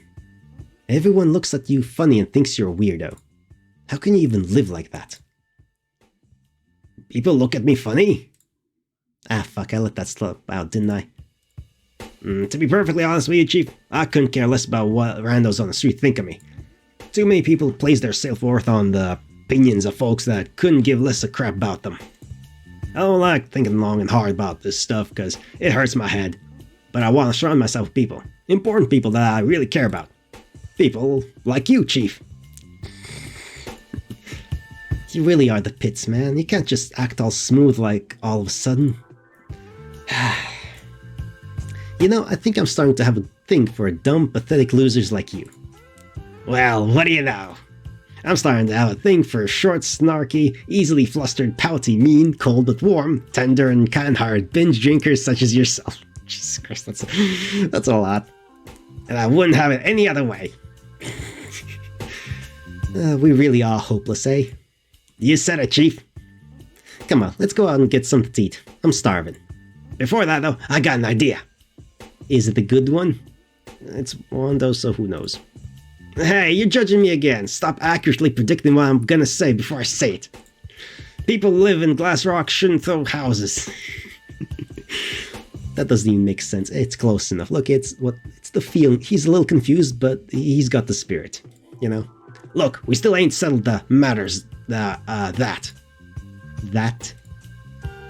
Hey, don't look like I'm in on whatever you're conjuring up in that hollow head of yours. Are you thinking of what I'm thinking, Chief? Probably not. No, dummy, I'm really not. What are you talking about? You really don't get it, do you? It's the 800-pound elephant in the room you need to address, Chief. I'm talking about a certain clink ching ching, you know? Some of those Benjamins. The old buckaroos. Money? Indeed, my good madam. I have no money, yet we plan on spending money. Isn't that very peculiar? Very curious, if I do say so myself. I mean, we could just... There's only one way to solve this situation. Splitting the bill? With my dignity intact.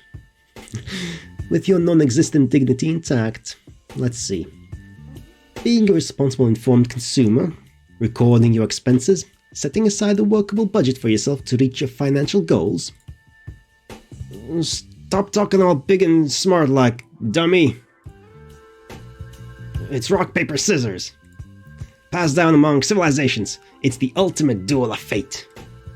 From settling playground feuds to solving global conflicts and national crises around the world, it truly is the purest form of game there is. It's indubitably the way we should settle this. I'm in the right mentality for this. Close enough. It's mentality, you twerp. Why are you looking at me like that? I can tell from the look on your face that you think I'm stupid. I may be dumb, but I ain't stupid, Chief. You aren't bright either, you dip. In fact, I was only pretending to be stupid all this time. Ha! Joke's on you. No, you weren't. Was too. Alright, smartass McGee. What's 2 plus 2? 5. How are people meant to sleep? With their eyes open. Q is for... Anon. Cucumber. Huh? No way, she's totally right. I am an idiot. Crap, I never felt so stupid in my life. Really? Look, Chief, broken clock is right 1 of your 5 a day. Twice a day. Whatever, just trust me on this one. Being the genius that I am, and progenitor of my very own brand of cheapskatism, I don't need money if I can get others to use theirs for me. Humans are stupid. By challenging one's pride, you can practically get them to do anything. Oh yeah, exploring people's pride is like the ultimate of... You can literally get anything done with that. That's one of those things that's really, really, really... human pride is just, like, the dumbest thing ever. God damn, we are so fucking awful with that. Human pride. And it's never gonna go away. Oh well. He is right about this. Everything else he said is kinda stupid and incorrect, but this is correct. It's just like taking candy from a premature newborn baby still stuck in the neonatal intensive care unit. It ain't rocket appliance. Close enough. Dude needs to chill with the oddly specific analogies. Oh, wait. Whatever. I don't like where this is going. Now then, I challenge you to a duel for the ages, one that will be remembered for time immemorial. Okay.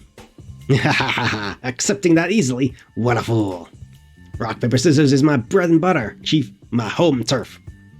If I win, you gotta cut the check, but if you win, I'll cut the check. Do you still plan on accepting my challenge, knowing full well that you'll face a complete and utterly embarrassing defeat? Sure, I guess, as long as it'll shut you up. Very well then. Rock. Paper. Paper. Scissors. What? Okay. Alright, I guess I should have expected him to actually pull out actual rock, paper, and scissors, but what? Good lord. Mondo. That's taking it to another extreme. Good job. That's... Alright, well done. Well done. Hey, why are you looking at me like that? Like I did something wrong.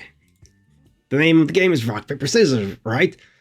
Well, here's my rock, paper, and scissors. That's how the game's played, right, Chief? How is he never... Okay, I can understand some of his dumbness, but come on, rock, paper, scissors is literally a children's playground game that everyone knows. How did he manage to not learn that? He might be really stupid, actually. Because, the pure of heart and dumb of ass. Never change, dummy. Right. Sure. Beautiful night, eh? Whoa, holy crap! Jeez! You gave me a heart attack, man. How long you been standing there for, guy? You could have sent something beforehand instead of just standing there all creepy like. This dude seems familiar. Can't quite put my finger on it though. Yeah, it's a nice night. I like coming down here to relax sometimes after a long day. Though I thought I was alone here. Oh, are you a fan of mine? No. Ah, I see. I ain't a fan of me either, Pops. What's your name? Wondolowski. Smug chuckle. What's with the plaster cast? Oh, this thing. Well, I broke my arm while doing a few odd jobs for folks in the neighborhood. I'm a bit of an accident-prone guy, Pops. Breaking my bones and getting my body into all kinds of slips and falls is just second nature to me. Not about me, though. What brings out our wonderful vice mayor around these parts all alone? You got me, kid. Same reason as you, I suppose. I like coming here sometimes to unwind and relax after a long day. Hey, kid. You like books? Depends on the book, I guess.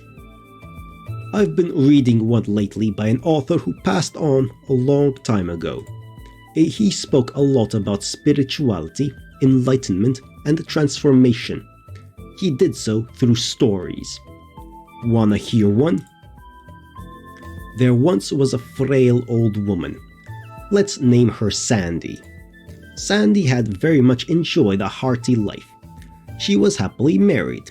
an adoring mother, and a doting grandmother, with a job as a kindergarten teacher. But health complications had led her to be a hospital bed, and she eventually fell into a deep coma. Within this coma, she came face to face with a mysterious ethereal being. The mysterious figure asked one simple question to Sandy. "Who are you?" "I am a wife," she replied. However, the mysterious being seemed very unsatisfied with her answer.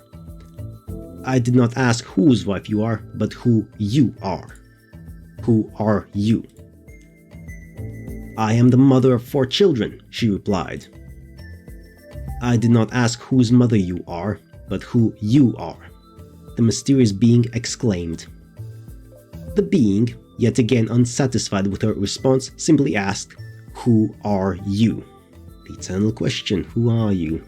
You're not defined by those things, but who you are.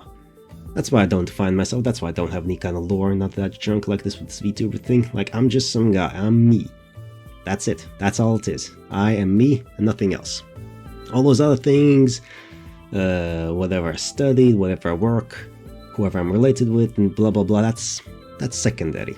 I am me, everything else is just secondary things. Sandy was at a loss for words. She did not know how to answer the mysterious being's questions.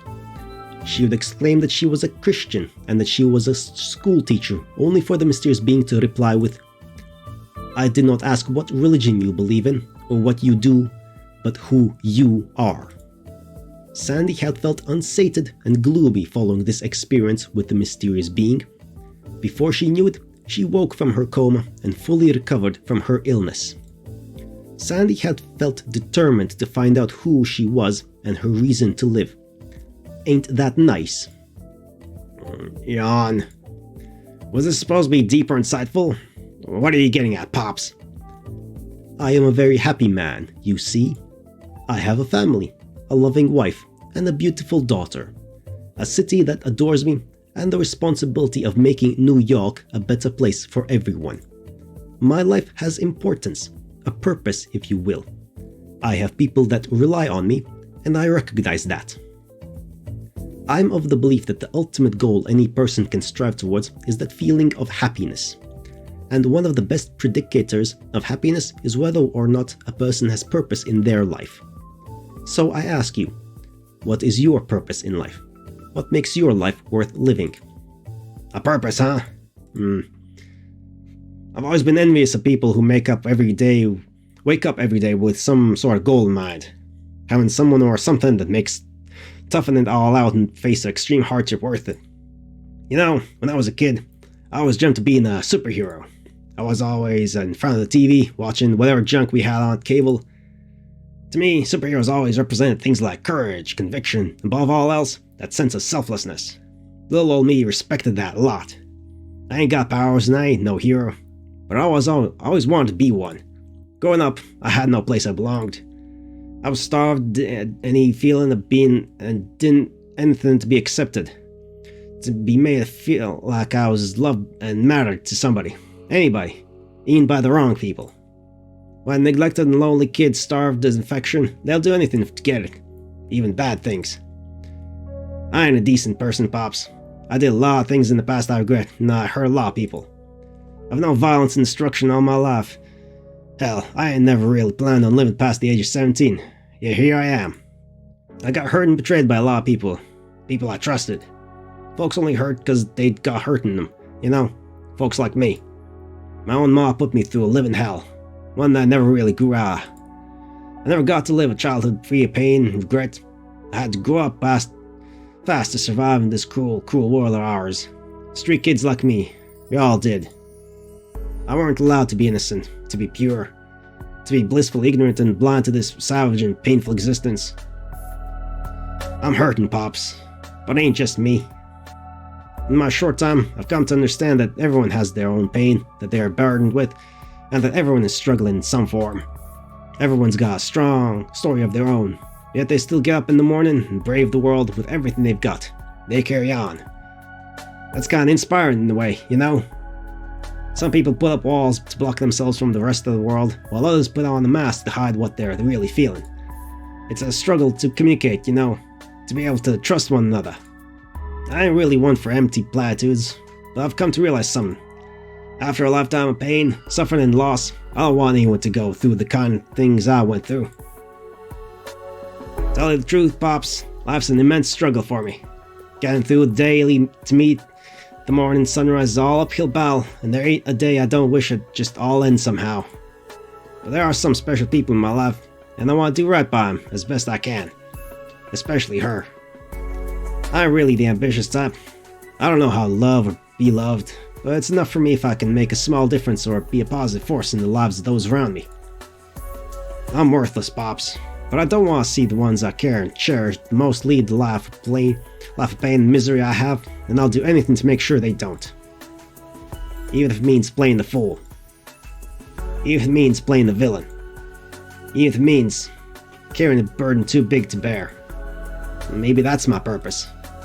That's the kind of thing a hero would do, right? Maybe if I help him, I'll be happy someday too.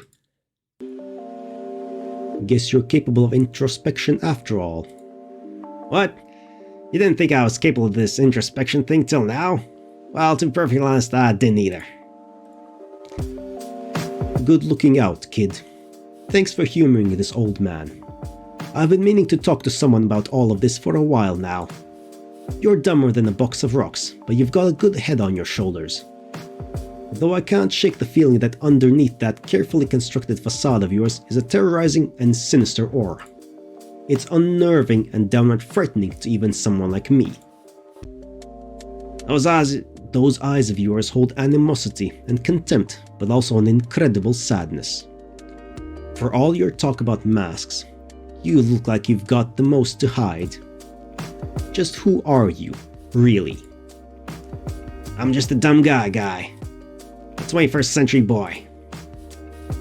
Street kids and gutter boys like me are outcasts, grifters, outlaws, and runaways. Invisible, forgotten, and left to fend for ourselves. We ain't got no family to go home to, and no place we belong. Some kids gotta grow up fast, faster than others. Kids like us. We're alone, and that's the only life we will know. Guys like me are never free. Our lives ain't ours to live, you know. I weren't really living in the first place, Pops. I've always been left to wander through this fake and lonely existence of mine, aimless and without cause. Not being able to be seen or heard. Always watching other people's lives being lived, while mine just goes by as if it weren't even there, like a lost and broken soul. Except in the end, even lost souls can be vindicated and redeemed. Me, I'm far gone. I'm damaged goods. An unlovable object to be used and discarded without a second thought. Someone whose only purpose is to destroy, harm, and terrorize. I'm scared. I'm afraid. Anyone and everyone I get involved with, I end up losing down the line. Guys like me, we're all just scum-sucking parasites that wander far and wide in search of that special something, I suppose. That feeling of life and belonging. That feeling of freedom, friendship, and that feeling of happiness. Damn, that was bloody hell, that was very introspective and revelatory of Wando. Fucking hell. Yeah, everyone's got tough lives. Finally, chapter 9. Today is a day like any other day. An ordinary, typical day. Kids rush to get to school on time. Salarymen streaming onto the New York subway or on their way to work. And this idiot in front of me driving this thing is dozing off again. I can't go karaoke, Chief. I'm tone deaf. Yep, just your typical New York morning. Some things just never change, eh? Today is a day. A day like any other day. I'm off to work, sure to have a mediocre time. But I'm not as bummed out as I thought I'd be. These past few days have been pretty interesting, eh? Call it a perspective shift, but I feel like I've learned something. I may be as cynical as ever, and every day may not be good, but there is something good in every day, I suppose. Whoa, Chief! I just realized something. Ponytails are called ponytails because they look like a pony's tail. Ain't that crazy? Yeah, whatever. Nice one, Einstein. Something on your mind, Chief? Because if you need me to make you laugh, I'll make you laugh. Like I always say, Chief, a day without laughter is a day wasted. Dumbass. I may be a dumbass, but I'm your dumbass, silly. Dummy. Today is a day like any other day, and life goes on. Life goes on indeed. In the bustling city of the world, 3 souls living through this lazy ordinary life of ours, one day at a time. Thanks for playing, and thank you for writing this thing. It was nice. Psst, that's not over yet. Hello, nice little meadow. Hey, you! It's me! I'm a cow. You know, the guy that made this game. Oh wait, no, we're doing... Okay, never mind. Okay, let's just give it a normal voice. You know, the guy that made this game. My name is Oz. You probably saw my name during the splash screen and stuff, but if you missed it, I made Punchline. Now that you've played through this labor of love of mine, I'd like to use this opportunity to introduce myself to you. First off though, the big reason why I'm doing this is because I feel that when it comes to games, the talent behind the things we enjoy are often grouped under a single faceless entity. Yeah, that seems to be the case often, yes. Outside of press interviews, which a lot of people may not keep up with, we often don't really get to know and humanize the people behind the games we love. That is indeed correct. This and 20B the game he makes after this one, but one that I've already done, because, you know, that's how I discover things. Like, yeah, it's rare. It's very rare. There's this underlying sense of video games being a consumer product, which I'm not going to argue against, as in most cases they are. But it's this idea that feeds into this extremely large human and empathetic disconnect between the people who make games and the people who play them. It's through this disconnect that we as players may sometimes forget that there are actual human beings with lives behind these works, and not just faceless suits. I see this more as a communication issue. Really, the only time the minds behind the game are in direct communication with the majority of players is within the game. Not everyone is going to keep up with the typical video game press cycle. I certainly don't. Absolutely not. I don't give a shit about that, generally speaking. But getting the message across within the actual game is, in my opinion, a lot more effective. Oh yeah, absolutely. Easter eggs. People have been doing that forever. Easter eggs are fun and nice. Or just like these kind of things in the post-credits things, like options in the credits. Or stuff like Valve does in their games, or at least one of them or some of them, where you can just like play with like a developer commentary on top of that. You know, through the game and stuff like that. Portal 2 did that. Or one, maybe all, I don't remember. Anyway. Not everyone is going to keep up with the actual game, yes. I want to be able to bridge the gap between developer and player and create a personal, intimate relationship. And I want to do this by letting you in on how Punchline came to be. The circumstances surrounding Punchline's development, with it being completely independent and developed solely by me, gives me an opportunity to let you in on all this. This is the first game I've ever made, but I'd like to continue making more. So let's call this the first inaugural IDK Dev Talk. Am I even using inaugural correctly? Hey, it's fine. Whatever feels right is fine. Who cares? Correct. It sounds cool enough. Indeed it does. I'm a bit lazy, so I can't guarantee any of this is going to be succinct or whatever. It'll just be my pure unfiltered thoughts. There we go. I approve that. That's everything that I do as well. Now let's do this. My name is Oz. I was born in London, United Kingdom in 1998 and have lived here my entire life. I'm 20 years old and the eldest of 6 children. My mother came to the United Kingdom at the age of 27. She came to be to a foreign land from a small country in the Horn of Africa called Somalia. She is part of the Hawiye clan that dominates Mogadishu, the capital. She did not speak English, and while she's getting better at it now, she was dead set on starting a new life as an independent young woman. She eventually got into cahoots with my pa, who is part of the Darude clan, and they had me. I'm Somali. I was brought up a Muslim, but not really religious, to be honest with you. Growing up as a kid, I've always been the class clown and the goof within friendship groups and in general. I never really took things seriously and was always the doing dumb shit to make others laugh. Though a lot of that confidence I had when being the goof and class clown was feigned in order to feel like I belonged with a group of people. And I'm only just starting to recognize that. I still do consider myself a bit of a mess about it, though. I don't know if this is normal, but all my life I've been a daydreamer. Every single hour, every single day of every single minute I'm dreaming of something. It's weird, but like, I'd come up with these super elaborate worlds in my mind and basically live them. What's interesting is that I wouldn't solely put myself into these scenarios. I would come up with these entire worlds with their own lore, characters, storylines, drama, and act as an observer, so to speak. I'd pretend these were famous TV shows or movies I made or something, and see them play out in my mind, with every new day bringing something different. I got to the point where I'd start pacing around my room literally every single day, sinking deep into these little worlds I've created, experiencing all these different stories and getting to know all these different people. My life up to this point has been really rough, but this daydreaming to me is really comforting for some reason. I guess you could see it as an escape somehow, an escape from my unhappy daily life. It's like those guys in Inception who would rather spend their lives dreaming than awake. Apparently the term for this is called maladaptive daydreaming, and it's a psychiatric disorder. That alone carries some negative connotations, but I don't see it as such. Here are some symptoms of it. Daydreaming excessively in a way that is often compared to an addiction. The excessive daydreaming often begins in childhood. Books, movies, music, video games, and other media may be a daydreaming trigger. The daydreaming itself is often detailed and elaborate, sometimes compared to a movie or novel. Repetitive movements while daydreaming are common, but not always present in sufferers. Pacing, rocking, spinning, shaking something in their hand, etc. They may sometimes talk, laugh, cry, gesture, or make facial expressions as they daydream. People suffering from this know the difference between daydreaming and reality and do not confuse the two. This makes them distinctly different from psychotics or schizophrenics. Some people will lie in bed for hours daydreaming and may either have difficulty going to sleep because of this or have difficulty getting out of bed once awake. So, yeah. I don't know how widespread this is, but if this describes you, then you certainly get what I was talking about. This describes me to a T. Supposedly it arises from some sort of trauma that happens in your life. Anyways, I'd insert myself into all of these different scenarios that I really wanted to be in, but the one reoccurring one would always be the me that became a game developer.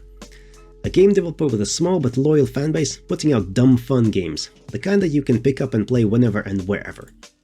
Releasing games for free with zero profit motive that, while not critical darlings, do well that my small fanbase enjoy and love to see more of. These games are experiences that are uniquely me, but who is me? There's a certain irony in me daydreaming to get away from my daily life, only to make a game about characters living their daily life. Maybe as the lives of these characters get better, mine can get better too. Would be kinda poetic, don't you think? Like a little journey of sorts. Making this game has kinda forced me to basically examine myself as me. Not as the me that became a super cool 10,000 MMR Meepo spammer, or the me that became a super successful game developer, but the me right now. An unemployed 20-year-old NEET with no real drive to get a decent job in the workplace, and no real interest in further education. The me that grew up getting shit from those closest to me. The me that had a fucked up upbringing. The me that would always feel like everyone's last choice. The me that doesn't know how to take a compliment and feels praise and appreciation lobbed my way is foreign and unfamiliar. The me that... All the characters in Punchline have a piece of the me right now, and I feel as a creator that's the most honest and personal thing you can impart to people. When I originally set out to make this game, I did so with things like fame and money in mind, but as I kept working on it, it forced me to look at myself. And doing that changed my perception entirely. This game and what it represents is a sort of personal awakening of sorts. All my life, I've kinda been in a sort of apathetic void that I never really realized I was in until just recently. As my family grew up poor, I kinda just kept to myself in my room a lot of time instead of going out. I never really had the same opportunities to experience stuff in life the same way other kids my age did, and it's because of that I didn't really relate to much of them. I was kind of a bad kid. I'd get into fights with my brothers, mouth off to people, and kept everyone at arm's length. I kept everyone at arm's length to avoid being hurt, betrayed, and tossed aside after what feels like a lifetime of exactly that. It's funny because the few people I really did let into my life only screwed me over down the line. Being abandoned by those you'd do anything for fucking hurts. My life is defined by these one-sided relationships. People who I thought were my friends were never there for me, the same way I was for them. I don't feel comfortable getting close to anyone anymore. I eventually sorted my shit out, but to me, going through life aimlessly and locking myself away from everything represents this void. I wouldn't say I've gotten myself out of the void, but making this game has really made me acknowledge the situation I'm in, and I kinda project my qualities onto my characters. This is the me in the current moment, and this game serves as a reminder of that. Me releasing this also serves as the beginning of getting out of this void. Going back to the little journey analogy, maybe my future games, if I get to make them, will be imbued with the me in that moment. Would the me in that moment be happy with his life? Would the me in that moment feel fulfilled? Would that have a discernible impact on the kinds of games and stories I choose to pursue? Who knows? These scenarios I've placed myself in the past already have me at the end of the journey, but this time, there's none of that. I've gotta face it all head on. As cliche as this sounds, I gotta forge my own path with my own two hands. But that sounds really intimidating, as I don't really know how to. Still, I want to keep making games, and there's gonna be a lot of hardship. There's no convenient skip to the end where I'm super successful and people like my stuff button. I guess by becoming a game developer, I can put that daydreaming to good use.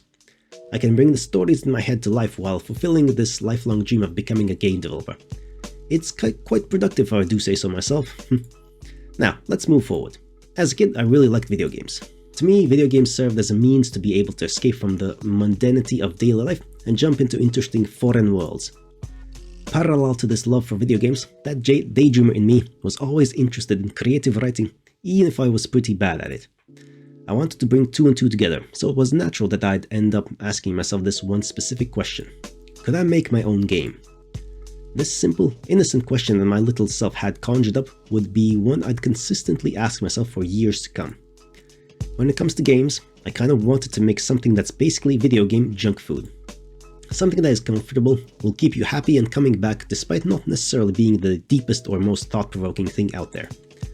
Is this idea that has had a large influence on not only the structure of Punchline, but the games I want to make going forward. I don't think I nailed this aspect as much as I wanted to with Punchline, but the general idea is there. And I agree, it is there, yeah.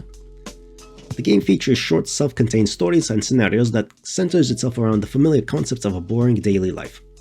The episodic and non-linear nature of Punchline, focusing on vignettes to deliver laughs instead of crafting an intricate story, was really important for me during development. There have been many games I've played that I kinda just bounced off of after taking an extended break simply because I forgot the plot and feel overwhelmed with stuff I don't remember. I wanted to make a game that players could jump in and out of at their leisure. Being able to choose to take your own time, opting to play through a single episode a day in order to fit the game within your busy schedule, or go through multiple episodes in rapid succession. It's all about choice, you know? In my mind, being able to deliver a short but sweet experience is more valuable to me than delivering a work that long overstays its welcome. My love for 4-koma manga really played a huge influence here. If you aren't aware, 4-komas or yonkoma is a type of manga that is organized into 4 panels aligned vertically, kinda like newspaper comics.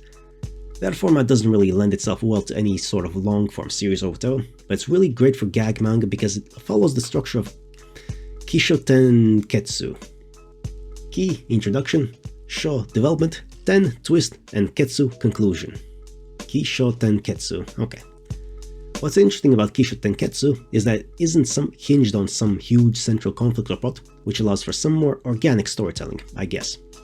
Something that's more character-driven and focused on the lives and general going-ons of a group of characters. While Punchline doesn't follow this to a T, I quite like how most 4-koma mangas have self-contained scenarios that don't really connect with each other too often. I like this a lot as it allows for really light reading, the kind of stuff that allows you to turn your brain off and just simply enjoy if I'm making sense, at least on a surface level. I want my games to possess this spirit. My reasoning as to why Punchline is mainly comedic is because I'm of the opinion that you can get attached to a cast of characters a lot quicker if they make you happy. I have no idea if the game made you chuckle at any point, but if it did, I'm glad. It did, and I did enjoy it. I've always been into comedy personally too. Like I said before, I was always the guy in the group that would make everyone laugh doing dumb shit. I just really like comic relief. At this point, you're probably wondering why I'm so interested in the low scale, daily and mundane. Well, before we get to that, I need to state that when it comes to media, for me, relatability is extremely important. I'm of the opinion that the more low scale and mundane a setting or story is, the easier it is to draw people into the world, as it is relatable and the immediate surface level. So for example, on the first glance, a story about some dude working fast food or retail with his lovable but dumb colleague is more relatable to me than a second generation blood prince who's been destined by an ancient prophecy to save the world from a 1000-year evil. I'm not saying the second story can't be relatable to me, but the first one simply has a premise that is instantly relatable to me on an immediate surface level, you know? Now, let's continue. This might sound weird, but my interest in the low-scale, daily and mundane stems from the fact that my life is really quite boring. Even from a young age, I've always wondered what I could personally do to spice it all up and make it interesting. It really did feel like I was going through the motions day in and day out with nothing changing. I got my first job working at some shop near my house. I was about 16 at the time. Working there, I came to realize something. There's this idea that working shitty retail jobs is the most boring, soul-sucking thing imaginable, and by all accounts, it absolutely is. Ha, you thought I was going to say that they can be interesting or even rewarding? Yeah, fuck nobody. For the majority of us, they aren't. These jobs embody mundanity and low scale. But I can't help but feel there's some sort of beauty in that kind of thing. A lot of video games and media in general are concerned with transporting us to the most foreign and fantastical worlds out there. Putting us in the role of the one, where everything in the world succumbs to the whims of us and only us. We're supposed to be disconnected with our real lives and immerse ourselves in something entirely different to us. But there's a certain mystique in being exposed to life's realities and basic shit we all experience daily through what's supposed to be our way out. Feeling like just another schmuck, another cog in this shitty machine we call life. I like to imagine that we're all familiar with this low-scale, daily mundane life in some fashion, whether it's working some shitty retail job or flipping burgers. That's familiarity. This familiarity is important. On its own, it reminds us of how boring everything is. But giving that familiarity a twist and juxtaposing it against the unfamiliar and nonsensical, it creates something really interesting. When confronted with relatively normal settings and scenarios in media, we come in with certain expectations. But by introducing things like eccentricity and stuff we wouldn't normally expect or associate with this setting, it at the very least engages the audience and draws them further into the world. What's fascinating is that the more normal a setting or story is, the more jarring, in a good way, the nonsensical stuff will be. I honestly have no idea if my madman ramblings are even making sense. They are. But I'll post this example I just came up with in my head. Okay, so imagine the main character of this story is just some average schmuck who works a shitty 9-to-5 desk job. That's the normal, the expected. He wakes up early, brushes his teeth, eats his food, gets dressed, and leaves the house. He takes the crowded public transport on his way to his place of work. Nothing out of the ordinary. And while not everyone will be able to relate to the whole 9-to-5 thing, you're surely able to relate to the unfortunate process of having to wake up early and go to work. All of these factors come to create normal. But it's quite boring, isn't it? No one wants to follow the story of Bumfuck McGee's boring work life for hours. Now, let's say that Bumfuck McGee is employed as a civil servant for the US government, working at the Department of Supernatural Relations, dealing with the supernatural denizens of the underworld and their various complaints day in and out. We follow his daily work life as he mingles with his goofy human and otherworldly workmates that find a chance to slack off whenever they can, getting into silly shenanigans with one another. I could go on, but let's leave it at that. You see what I'm getting at? It's still at its very essence normal.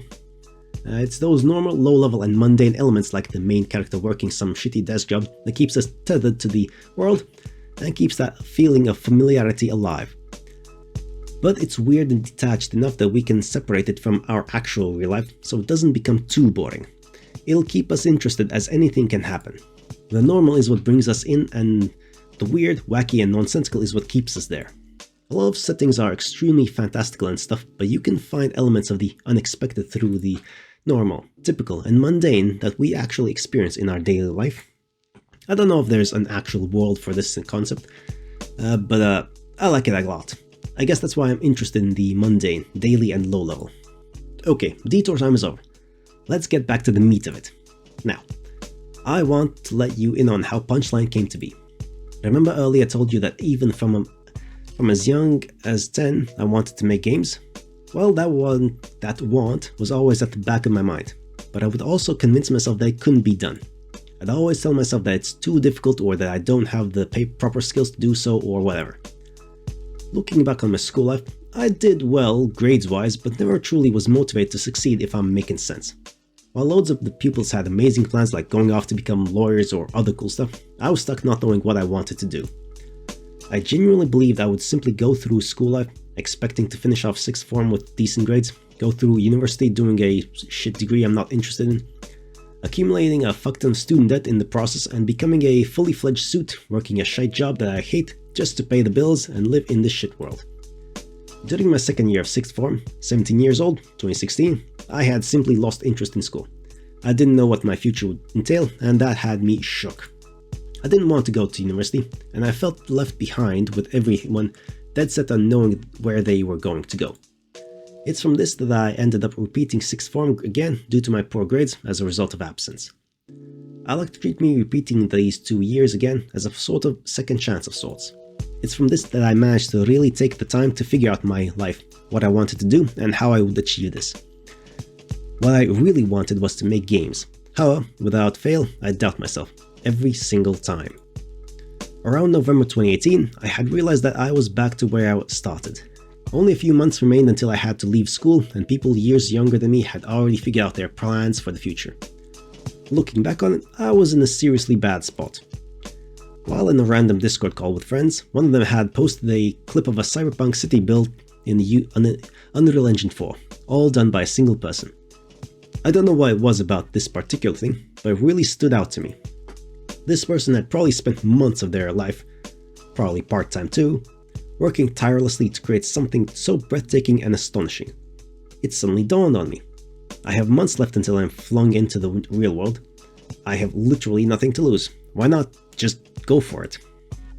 That defeatist mindset I carried with me all these years had vanished, like snow before piss. I achieved the state of nirvana. My lack of plan for the future and me constantly worrying about it simply did not matter. All I was focused on now was creating this game. This game I had longed to make for so long. The small little world that I had built and kept locked away in my head would finally be realized. Armed with some basic Blender knowledge, my crappy pixel art abilities, and a 12-month license to Game Maker Studio 2, I set off on making this thing. While at this current point in time, I'm not done with Punchline's development. I've learned so many skills in such a short amount of time. Things like how to pixel art, how to 3D model environments, and basic coding fundamentals.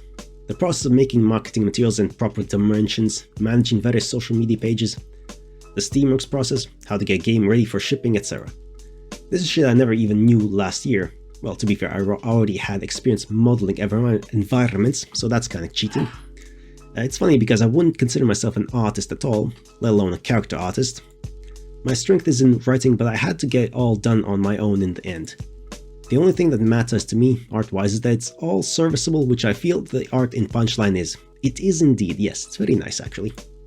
That alone makes me kind of proud in a way. But if I were to make a second game, I would love it if I could work with someone that could bring my character's design ideas to life. Anyways, I'm writing this very piece in November 2019, but my goal is to get it done and release it sometime this month. I have no idea how people will receive this game, but know that for most of this game's development, I've basically shut myself from other people and haven't really had the opportunity to show it to the close friends as much as I'd have liked. People are busy and all that stuff, but it feels like nice to finally get this out. As of now, I have no idea if I made that goal or not, but if I did, I would have spent about 11 straight months working on this, December 2018 through November 2019. While the final game may seem a tad short, a lot of that time was spent revising the original core concepts of Punchline, which differed massively from the final product. A lot of revisions were made. I went into this with no actual plan and structure and did things as I went along.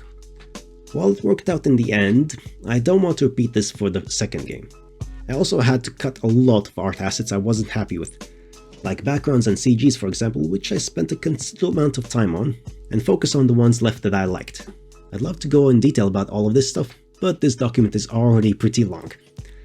Maybe I'll write a post-mortem, I don't know. But no, I'm proud with the final thing. Before we end this, I would like to touch on one more thing, and that's the idea of a creator's voice and what I would personally consider my voice. In Japan there's this term called chunibyu. To keep it simple, a chunibyu is typically a middle schooler that's going through a phase that other people might deem immature. This could be pretending to have magical powers or thinking you're a ninja or something. Usually people become chunies in order to appear cool to others. The general idea behind it is that it centers itself around the kinds of things that a 13 to 14 year old would find cool. You know, Stuff like believing you're a Henshin hero, or a mecha pilot, or a vampire, or an otaku assassin, gentleman thief, and even an alien. I'm really hoping that explanation made sense. It was a bit waffly. In essence, my interpretation of Chunibu, however obvious it is characters possessing these qualities being a Chuni, something that a 14-year-old high schooler would find cool. To expand on this though, I feel that the Chunin concept applied to stories as a whole is a lot more effective if it is grounded in our typical mundane daily life. If you've ever seen the movie Kick-Ass, it's kinda like that. I have not, but sure, I get the idea generally. I'm familiar with the term.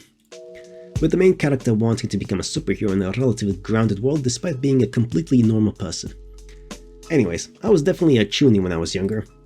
I used to believe that I was a grimoire-wielding, time-traveling wizard who specialized in the occult and dark magics, sent to the present from the future to stop a doomsday cult from taking over the world, while working part-time to be able to pay off the rent.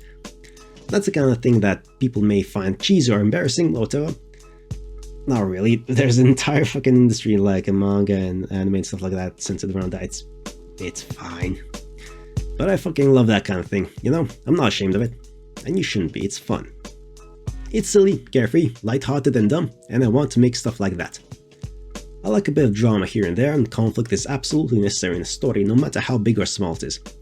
But for the most part, I'm not a fan of the melodramatic. I want to make dumb, fun, chill, feel-good stories that embody this idea of Chuni. It's all about that rule of cool. The weird and the wacky. The comical and fascinating.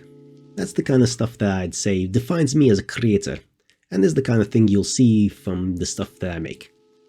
I want the stuff that I make to have that veneer of cool, you know? With it, I can make people laugh, smile and feel happy, as it's all just dumb fun in the end. That's what I want to be known for. I feel that the stories that take a more Chuni approach to things have an easier time crafting more likable and relatable characters, as their light-hearted and silly nature eases people into the world a lot quicker than something that's considered more of a slow burn. For me, I want all aspects of the games I make to embrace this idea of Chuni, whether they're high stakes or low stakes. I want to create stories with stylish, sometimes weird as fuck but cool concepts. Like a Hollywood actor turned time traveler going back in time to stop alien shapeshifters infiltrating into human society and taking over the world from within, or an extremely cocky, stylish, no superpowers thief that steals from famous heroes and villains alike for the thrill, challenge of it, and goes on elaborate heists with her high school buddy that reluctantly films her escapades to upload online and acquire infamy. That sounds familiar. I think I've read that. I think that was in like My Hero Academia, a character like that exists. Anyway, with that high school buddy that just wants to live a normal, uninterrupted life in a world where heroes and villains are common. These are just examples, but they're the kinds of concepts I've got brewing in my head and what I mean by Chuni. It's dumb, comical, silly, wacky, corny, absurd, mysterious, emotional, cool, but above all else, sincere, earnest. I want my works to have heart and be from the heart. Making Punchline has been interesting. It has forced me to examine who I am, as weird as that sounds. I've never truly been one to put this much dedication into anything. In fact, it hasn't really sunk in that I'm close to releasing this thing that didn't even exist a few months ago. I'm a very apathetic individual, yet I've spent every waking moment of the past 11 months thinking about and working on this game. Each character in this game is a small part of me as a whole. The kind of things they feel, I feel. You might think this is cringe or whatever, but growing up, I've learned that it's better to be authentic, sincere and true to yourself when it comes to the things you're truly into. And enthusiastic instead of hiding under layers of cynicism, apathy and a detached, ironic veneer. Afraid of showing any sort of genuine love for something in fear of what others might think of you. I'm not into a lot of things, and I was always that kid, known for half-assing shit in school. But when it came to stuff I was genuinely interested in, I always brought my A game. Same scenario here, I suppose. Life is really difficult, but I think it's important to find something you're really into and make it your treasure and truth. To keep you from becoming an apathetic mess that I was, and still am to an extent. Something that'll keep you going in those rough times. As for a thing I'm into, or was anyways, I used to play competitive Team Fortress 2 from 2012 to 2015. From when I was 13 years old, brought to a 16-year-old one. These were easily the most formative and memorable years of my short life so far. In these 3 short years, I became friends with a wide variety of people from different backgrounds around the world, some of which I still speak to almost a decade later.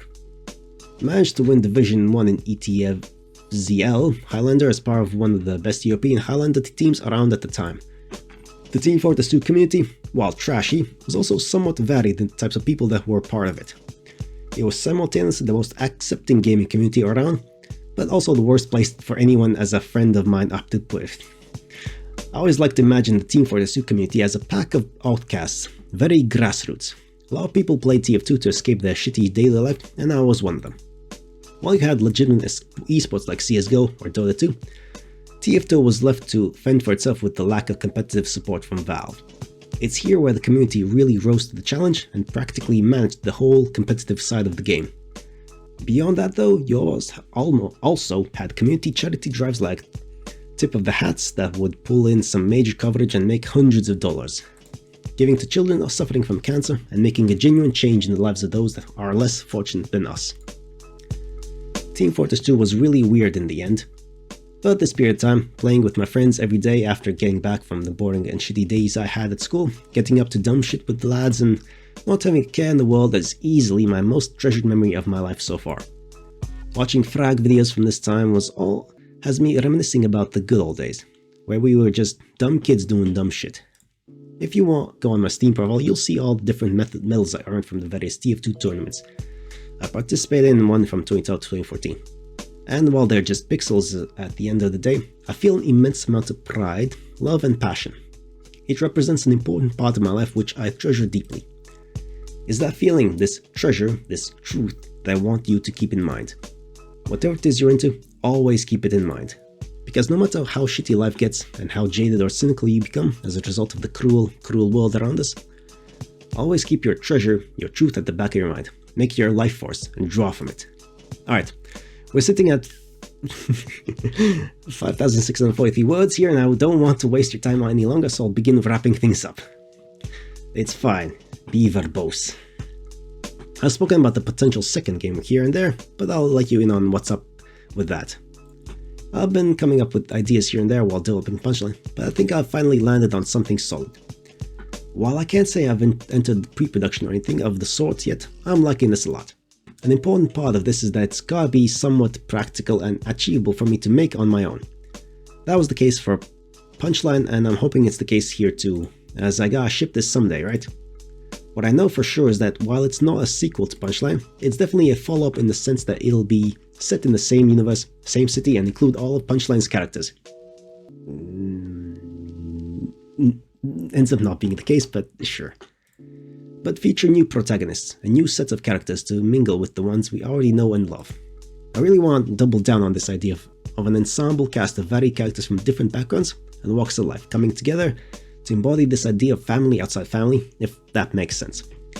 They aren't related by blood, or maybe it is the next game and 20B was the third one? I'm not sure, I should look into that. Might have missed that. But they're closer than some families ever will be. I like to believe that the idea of loneliness, belonging, toxic family, and who family really is will play a huge part in the potential Punchline sequel. As both my family and family life is and has always been shit, I've always yearned for something else. That kind of idea is a bit present in this game, but I'll definitely double down on pushing deeper into that direction in the future. Anyways, the second game, it's something less detailed and robust than a full-on life simulator like The Sims, but still has that core idea of living a daily life at the heart of it. Unfortunately, while the goal is to get Punchline released before November ends, I don't have any sort of concrete plan to get back on my feet. I'll probably just work the night shift at Tesco or something. You're probably wondering why I didn't just make this game cost money so I could rake in the moolah. Well, the most valuable thing to me is seeing people play my game and actually enjoy and resonate with what I've set out to make. I've poured my heart, soul, and anguish into every single facet of this game. It's genuinely really personal to me. This game making you laugh or feel anything is worth more to me than anything money can buy, which is why it's imperative that anyone can play the game without barrier. This here was the one thing I always reminded myself of when the going got really tough and I would sometimes lose the motivation to continue. So if you resonate in any way with this game, I'm glad. I'm truly glad. Honestly speaking, I'm not a very bright guy, but if you're still reading this, thank you for taking the time out of your day or night to read my experience and just general ranty thoughts on things. I'm being serious when I say that this wasn't organized at all, and that everything here are just my raw thoughts. Yes. A second draft would have cut down a lot on this, but that's fine. That's fine, I like this kind of stuff a lot. With this, I really hope you've gained a better understanding of what kind of person I am, my mindset, philosophy when it comes to the types of things I want to make, and what really drove me to make this game. While I have no idea if I'll ever be able to make a second game, I absolutely will strive towards making sure that it becomes a reality, and I want you to be there to see that. I've got some real grand ideas for games that I'd love to realize someday, but it just wouldn't be the same if you aren't on for the wild and dumb ride. I don't really know if this game will be successful and popular, but to be honest, I don't really care. I just want the people who have played it to enjoy it in the end. Working on this game for so long, a lot of self-doubt has crawled into my mind. I never really bothered to show this off to many people because I was fearful that they wouldn't like it, and so I never truly got to know what different people thought of the game. I'm always wondering to myself if I should just stop working on this, as I'll probably embarrass myself, or that some people would find the writing cringeworthy or whatever. It's easy to fake confidence, but for something so important to me and dear to my heart, I really want this game to resonate with people and for people to see aspects of themselves in the characters. It's a jokey comedy, but a lot of the struggles the two leads go through is something I know of dearly. They represent two sides of me. One is that jokey, dumb, upbeat, non-serious class clown side that I showed to the world for most of my life, and the other represents the cynical and pessimistic side of me that I often express in private, away from the world. I'm drawing a lot from my own life experience, and it's really personal in a way. Sorry to get bogged down this route, but yeah, I've got some ideas in my head that I really want to bring to life, and I want you to be there to see me. From making Punchline to the game 2 and possibly a game 3, I want you to read more of my thoughts and get to know me better as we embark on this journey as friends, pals, together. Will we meet again? Will the fabled IDK Dev Talk 2 ever come to life? I hope so, and it does. Consider contacting me on Twitter if you just want to chat about random stuff or ask me any questions. It's totally not because I'm alone or anything. And with that, I bid you farewell. I hope we see each other soon. And that's that. That was Punchline. A very fascinating experience, honestly. Absolutely fascinating. I enjoyed it, very much so. And this introspection here at the end, getting developers, that is indeed a very rare thing that happens. I appreciate that you did that, actually. It is a rare thing. I wish more people did that. And made it like, just a part of it. Of the games and experiences. Because it does add a lot of like connection there, I suppose. Yeah, fascinating. Well, yeah, I mean, the creator, Oz, was very verbose and expressed a lot of things. I don't think there's anything else for me to add there, other than I liked it. It was nice. 20B is also nice. I enjoyed that as well. Played him in out of order. I'll have to look up if he's made anything else in between or before, because I forget. Because I did look it up, but I already forgot because it's been weeks. Anyway, that's that. And he got out of the void, but it is time for us to delve into the void and to return to, where is it? The Reign of Dio. Act 2, Black Sabbath. Volume 4, Heaven and Hell. Chapter 25, Children of the Sea. Atop the highest mountains, we were cast away into the deepest seas. The heavens forgot us. Where else could we go? As we fell, we soared. As the sun disappeared, we were blinded. As we crashed, we sank. We became the children of the sea. We never forgot our origin, even as time forced us to. The mountains crumbled, the sun was extinguished, leaving us with only the wind and the waves. As we stumbled forward to a home that no longer was, we forgot. We only knew to search for a light. Through the darkest of caves and ravenous forests, we emerged beneath the stars. We were welcomed by the blue and the black. We were back at our new home. Thank you for listening, and goodbye.